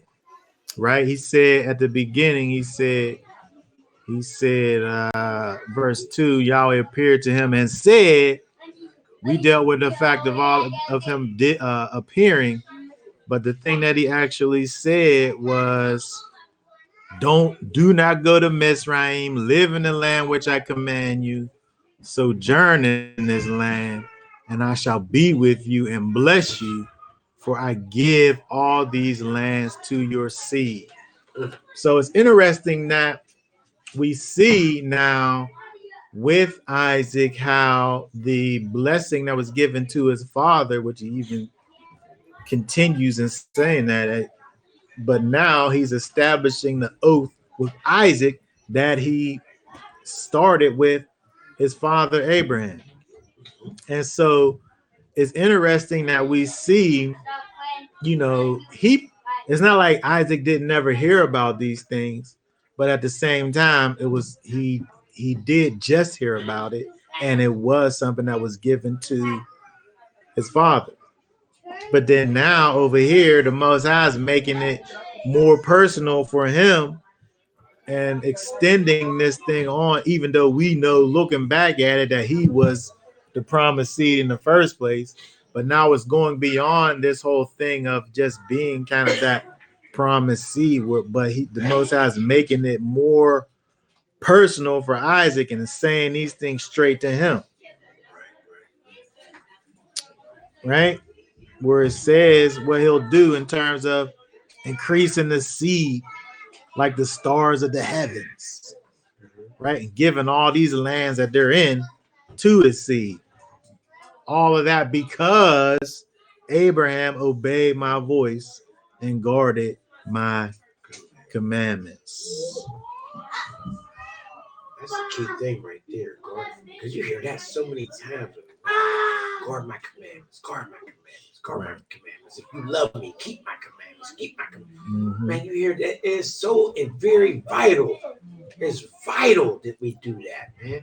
And to have someone to say they're done away with, that's totally lawlessness. It's just a lack of understanding. Yeah, it is. No wonder Yeshua say depart. I don't know you. There's a lack Depart of from me, you understanding. workers of lawlessness. Because y'all steady telling everybody the laws is done away with. Yeah. There's so much things that's repetition in the word. That is true. It'd be like repeated back to back. Like I don't know how that we've even. I would say we as a whole have even missed. Because it's like, I mean, he repeats things over and over, or right over and over the same thing. I'm surprised that people don't get it. But that just makes it more important, though, right? It's like repetition. Yeah. Like I got in the next chapter, it'd be like the same thing, but like over and over and the good and the bad's repeated. Like look at what Isaac did. Right. Isaac did the same thing his dad did. The good and the bad is repeated. He's sitting up here talking about my wife is my sister, just like what happened with his dad. I got an answer for sure. We don't know why it's repeated all these times, and we still don't get it. It's Jeremiah 4:22. For my people is foolish. They have not known me. They are sought as children. They have none understanding. They are wise to do evil, but to do good they have no knowledge. They have not known me. It said. And you know it's wild that you said that, Jonathan, because when I was down last week, when I was down by Burlington, where I be a lot sharing, it was a group of people that was standing there listening, and I wanted to speak to them so bad. But you know, my Ruach kept telling me, don't waste your time with them. That's like casting pearls before swine. They are the ones who's given over to a delusion. And I got real sad, man, because it's real sad when you realize that about someone. That even your words that you might speak to them is futile because they do not listen. And guess what? There's nothing we can do about it when y'all say gave them over to delusion. There's nothing we can do about it. That his power might be seen by that alone, man. They are created for that purpose. Man, that's scary, man. Yeah. I'm thinking, oh, I'm so glad I'm not like that, man. They are given over to a strong delusion to believe a lie. But it reminded me of what Tom said. Was it not last time we came here, the time before that, but the scripture that was like he was hiding his face, like to hide. And I think like we all had this opportunity to like seek him out diligently. Like you think about when you play hide and seek as a kid, and when everybody then made the base, you still know it's one person out there. You don't want to be it again. You be going hard to get them and catch them, and that's how you gotta be for him. Because him hiding his face is like, wow, he's really hiding, like so you can't be seen. He don't want you to find it. Well, he wants you to find it, but you gotta want it. You gotta want it for him. You know what I mean? So you know what I mean. That's what I was telling Chris Abbott, one of Matt's friends, when we was debating, he was like, "Oh, I'm saved by grace," and I'm telling him, man, it's not like you just sit on the couch and everything's gonna fall on you, man. I said, faith without works is dead. You got to activate that faith by works. I said, so there's something that you have to do, brother. Well, I said, even in accepting Yeshua is work. Even in accepting and making that choice, you decide to do that is working. the activated faith. I said, so you can't just say, well, I love God. I love Jesus. He gonna bless me, but you ain't going outside the house. That's like a woman saying, oh, y'all got to bless me with a husband, but she ain't making herself being seen. That's like a man saying, y'all need to bless me with a wife, but we're not making ourselves available. You know, we're not preparing ourselves. Because I hear a lot of people say, oh, I pray that y'all bless me. Man, I pray that y'all prepare me for the one he had me be with. Yeshua said, if you love me, keep my commandments. So I don't know how anyone can get around it. Can't get around that. The fact of the matter is that, you know, Satan has turned himself into angels of light, and they created a whole new doctrine, and it's called Christianity today, where lawlessness is permitted. Right. So I mean, it's straight satanic, Right. and it's not like just people just, you know, under, you know, oh, they just don't believe the truth. No, they are under spell. They are deceived. They are following the unrighteous one. Clarence told me, Practicing unrighteousness. Yeah. like Clarence told me, Jesus nailed the laws to the cross. I said, well, somebody went up there and snatched that law. They had tithing up out of there. I said, y'all still doing that, huh? The law's been nailed to he was mad. Speaking of Satan, I read this, and somebody said this. Satan knows scripture better than you. You don't beat him by quoting scripture at him. You beat him by obeying it, and that's where power is. Like that obedience to it, because Satan knows the scripture. You know what I mean? Satan knows it inside out. Like you don't. I mean, you can hit on. You can have a war with just. You know, you got this scripture because anybody with a carnal mind, they know how to take scripture and pull this one to fit their carnal thought process. They'll find a scripture in there that okay, this is okay. You know what I mean? But you gotta be obedient to the word, and that's the best way Right. to defeat Satan. Right. Following that thing. Following that. Precept upon precept. You're right. And so when we put all of this stuff together and we think about what we're talking about in terms of knowing, we know what it looks like to actually know the Most High. And we know that it don't look like lawlessness, right? It don't look like that. It's the opposite of that. And so there's only so much you can do, you know, in terms of talking to, you know, those kind of people. Like if you got a heart for the Most High, then you're gonna want to seek to do the things that He likes to do, not like have these excuses for what you ain't gonna do, right? And you know, just it's hard to talk to somebody who, especially people who supposedly, you know the Bible. Supposedly, it's hard to talk to those people, right? Because they're going against. You're basically putting the Bible against itself. That's when you know they're not operating through the true ruler. Right. It's evident. Right. When you look at what the new covenant is, the new covenant is the law of the Most High in your heart. Yeah. His character in you. Right. His spirit moving you in the direction of righteousness. And that looks away. If we look at what we're looking at over in Genesis and say Isaac was blessed only based on what Abraham did. Well, that's true only to a degree.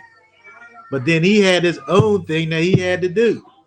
If he would have went and did the exact opposite of what the Most High said, there would have been some problems. Right. That is true. So, you know, we're not saved by the things that we do. Right. We're saved by what Yeshua has done for us. Right. But because of the fact that He did something for us, when it's authentically done, it causes you to be transformed from the inside out.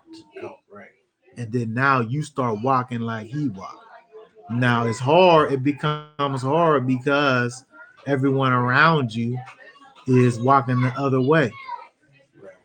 But when Yeshua sits up there and talks about hating your mother and your brother and and all of these people and follow after me.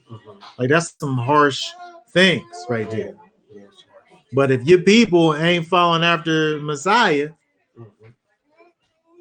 they on the outside. In other words, he's telling you don't be unequally yoked. Yes. Like if you're talking about like marriage and stuff, like yes, but just in your everyday relationship. That's what I'm saying. Like sometimes you gotta cut your people off. Right. Because you being unequally yoked, especially if they're not following you. Mom is wicked. She's wicked. You know what I mean? If your dad is wicked, he's wicked. You got to keep it. This is separation between you and those who are in unrighteousness. Yeah. And they ain't your family. You have a new family. Because you know in this truth that your enemies become strangers and strangers will become family. And I seen a couple. One of my good friends, his son is homosexual, and he practiced it faithfully. And he would say, "Well, I still love my son. I'm not going to shun him." And this, I said, "Well, in doing that, you are condoning it, whether you believe it or not. You're condoning it, brother. You know, you're actually being unequally yoked with your own son. Instead of trying to pull him out of the fire, you fanning him. Yeah. You know, it's like I was explaining to my mother, and I love her so much. My mom was turning around, praise y'all. But as I was explaining to her about the greatest commandment, I said, Yeshua, I said, you got to understand, pay attention to the scriptures. And as they asked him, what is the greatest teacher? What is the greatest commandment? He said, well, the first one is to love y'all with all your heart, mind, and soul, spirit. And the second one is just like that. To love your neighbor as you love yourself. Now, here's the key. On these two, hang all the law and the prophets. He never said, get rid of the laws and the prophets and just hold on to this. No, he didn't say that, Mom. He said, on these two, hang all the laws and the prophets. I said, what he's saying is love is the foundation of the law, which is why if you don't have love and you're doing all these things, you sound like a clash symbol. You understand? I said, it's not done away with. You know, though the law does not save us by the letter, but we're still called to obey it because it's love. Because love is the foundation of the law. You know, I mean, it's a hard thing to get if you're only looking at the New Testament. I mean, it really is confusing. Yeah, especially when they because give out the Gideon Bibles and only had it. If you don't know what these things are meaning, to say that we're not under the law, we're under grace. Yeah, they don't understand. What do that even mean? If I'm looking at that from just like a New Testament standpoint, you know, I mean, I get it. I understand the confusion. I understand the confusion because it's you looking at this thing upside down.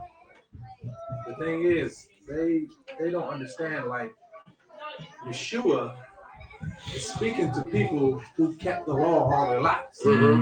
So he didn't need to come and talk to them about the law. They already knew the law. Right. So you have now Christians coming in who don't know the law. Right. Oh, he made his own. You know what I mean? Thinking that something else is going on. But what it is, he's coming to teach them the component of the law that they weren't adhering to, which is that love. You know what I mean? They were twisting the scripture to be wicked.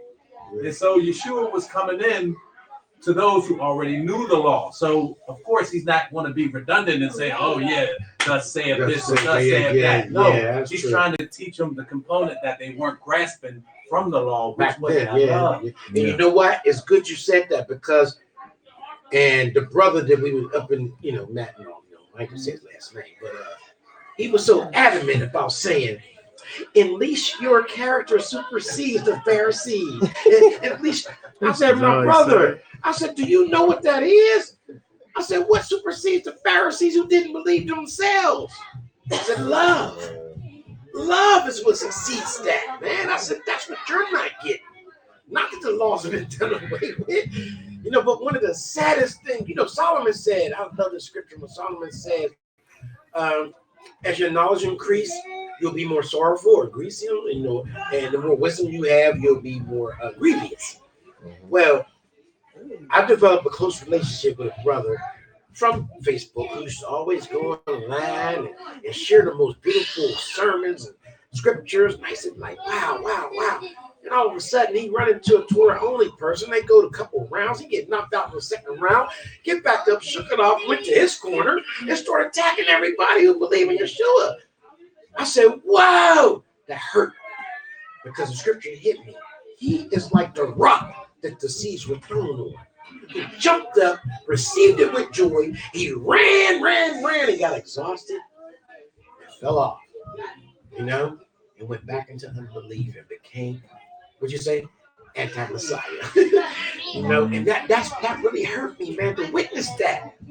That really hurt me because we developed a bond, and he would share my stuff, I would share his stuff. I'm not gonna say his name, but a lot of people probably know who he is. But no, I ain't gonna do it. That's the first time you said Yeah, but it really hurt me, man. And I sincerely pray that he comes back. I think that and that's exactly what I'm not knowing exactly having a personal relationship with him because because that wavering will not happen. Or that, Yeah. that distraction, that whole discouragement won't happen when you know him and you have a relationship with him, with the Most High. Like there's no way someone can distract you with confusion with that. It's bigger than just what you believe. If you got a relationship, it's like you think of it like the relationship that you got with your child or whatever. If you love them, you got this relationship, you already know what you know about their character, about who they are. So when you know him, have a relationship with him, he wouldn't have been distracted. So he never even really knew him or had a relationship with him if it was that easy. If it easy could have been with hard, he wouldn't have went to where I don't believe in Yeshua. Whether hard, easy, or whatever. Unless it wasn't for the story. That's why scripture says it's better to have not have known him at all than to have known him only to turn away. And it's when you think about things in the context of the sower and the seed being planted like that, those ones that fall in that good ground, there's nothing that's going to waver from those ones. Right. The ones that fall in that good ground. Yeah. But those ones that fall like in that shallow ground, that be them ones. We don't know what your ground look like. Right. We just seeing the fruit. Yeah. But when these people that be around and then they don't be around, you find out what kind of ground they actually was, because you see how they just fall off. How they start growing. They start growing just like you look out in the cement. Them sometimes just right in the groove, not beneath the cement, but just in that little groove. Mm-hmm. Some dirt get right there and some will grow right there. But you can just sweep that away just right with it. Sometimes that stuff get down up between the cracks. Yeah. And you need two hands to pull that thing up out of there. Yeah. But that stuff that just fall just on some dirt, it'll grow up. It'll grow and look like it's perfectly fine. But it don't got no roots. But this is what we're talking about, is the roots, that knowing, which is actually knowing the character of the Most High. Mm-hmm. And so I'm just kind of bringing it to a close over here. When we think about, even when we look at Isaac, where we see where he was walking in obedience, but as he was walking, he was kind of he did waver some, right? He wasn't walking in strength because he did the same thing that his father did in terms of this whole idea of not wanting to be killed because of his wife. Mm-hmm. But I think what we see with that is he's moving in the right direction, right? But he's not. We see that there's some imperfection. But when he gets to the backside of that, when everything comes to the surface, when they see that when they see him playing with his wife, whatever that means, When we see that, when we see that's what it said, sporting or playing. When we see them doing whatever they're doing, and everything comes out, and now he don't have to have that whatever that is between him and Abimelech. Whenever they get beyond that, then you see it talks about the blessing that comes. Blessings was just overtaking him, right? He was blessed wherever he went. Yes. And we can really connect that to his knowledge that he had with the Most High, where, he's going to a place, the well stopped up. He goes over there and there's water flowing there again. People come and they bully him out of it. He just goes to another place, right? And he's just blessings upon blessings all over the place. But it seems like the timing of it is after he's done with all of this kind of, I don't know what to call it. I guess it's dishonesty a little bit. Just kind of unwaveringness that he's going through with this whole idea of this trying to hide who his wife is or whatever. When he gets on the backside of that, where it seems like he's able now to just be, have everything just be what it is now. Now he's just prospering. But I'm saying that we can connect that to the fact that he has this connection with the Most High, and there's nothing that's kind of, at least that we know about, there's nothing that's kind of blocking, that relationship, nothing that's stopping up his flow, right? And so we have to be able to look at that and kind of, pattern our situations on that and see the pattern. Understanding that, we have to have this relationship with the Most High, but then we also have to be careful to kind of remove all of the things that's causing for us not to receive all the blessings that the Most High has for us. Because when we look at Isaac and we see what he did over here, when we see him stop doing this, because really he's not trusting in the Most High. The Most High said he was going to take him over. He told him where to be at. So he's going to tell him where to be at for him to sit up here and have his wife taken and be killed. Right. So all he had to do was just do what the Most High said for him to do. And then so we have to really kind of have that kind of thought process as we go through, the Most High has for us to be walking in a particular way. And we have to be unwavering in that. And when we are, just like Isaac, the blessings, it's just gonna be blessings on blessings. Like talking about the little song. Okay, so that being said, does anybody have any thoughts or anything before we are done with this here? Thoughts, questions, comments? Yeah. Anybody have none before I go? I would say that our forefathers went through the same process we're going through. We all got little situations and issues, but we're stay on the road and we'll get to the place where Isaac was. So don't look at your shortcomings as something that you should dwell on. Look at it as something you should overcome to get to the place where you need to be where you need to be at, where you know.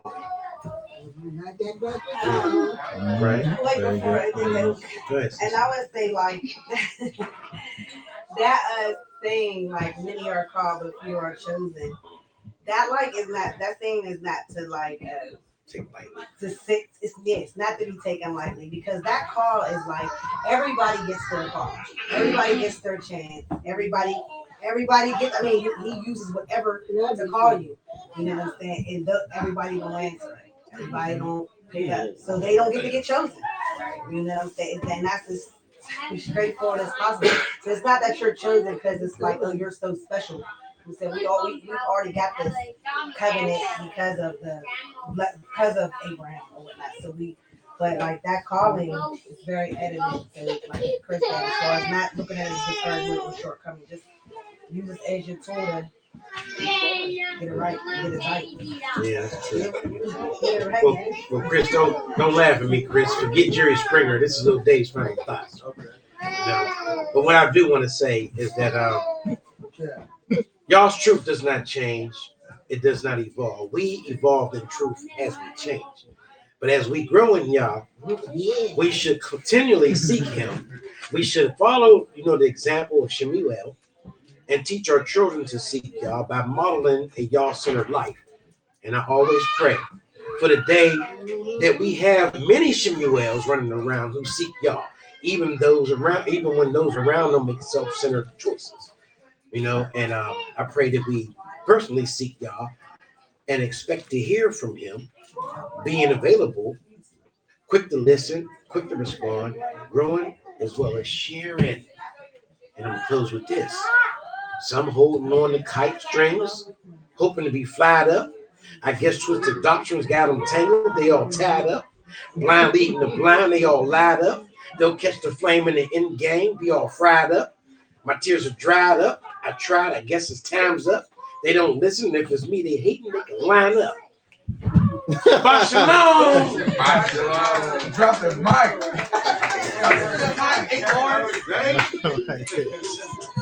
Okay. All right. Shabbat shalom.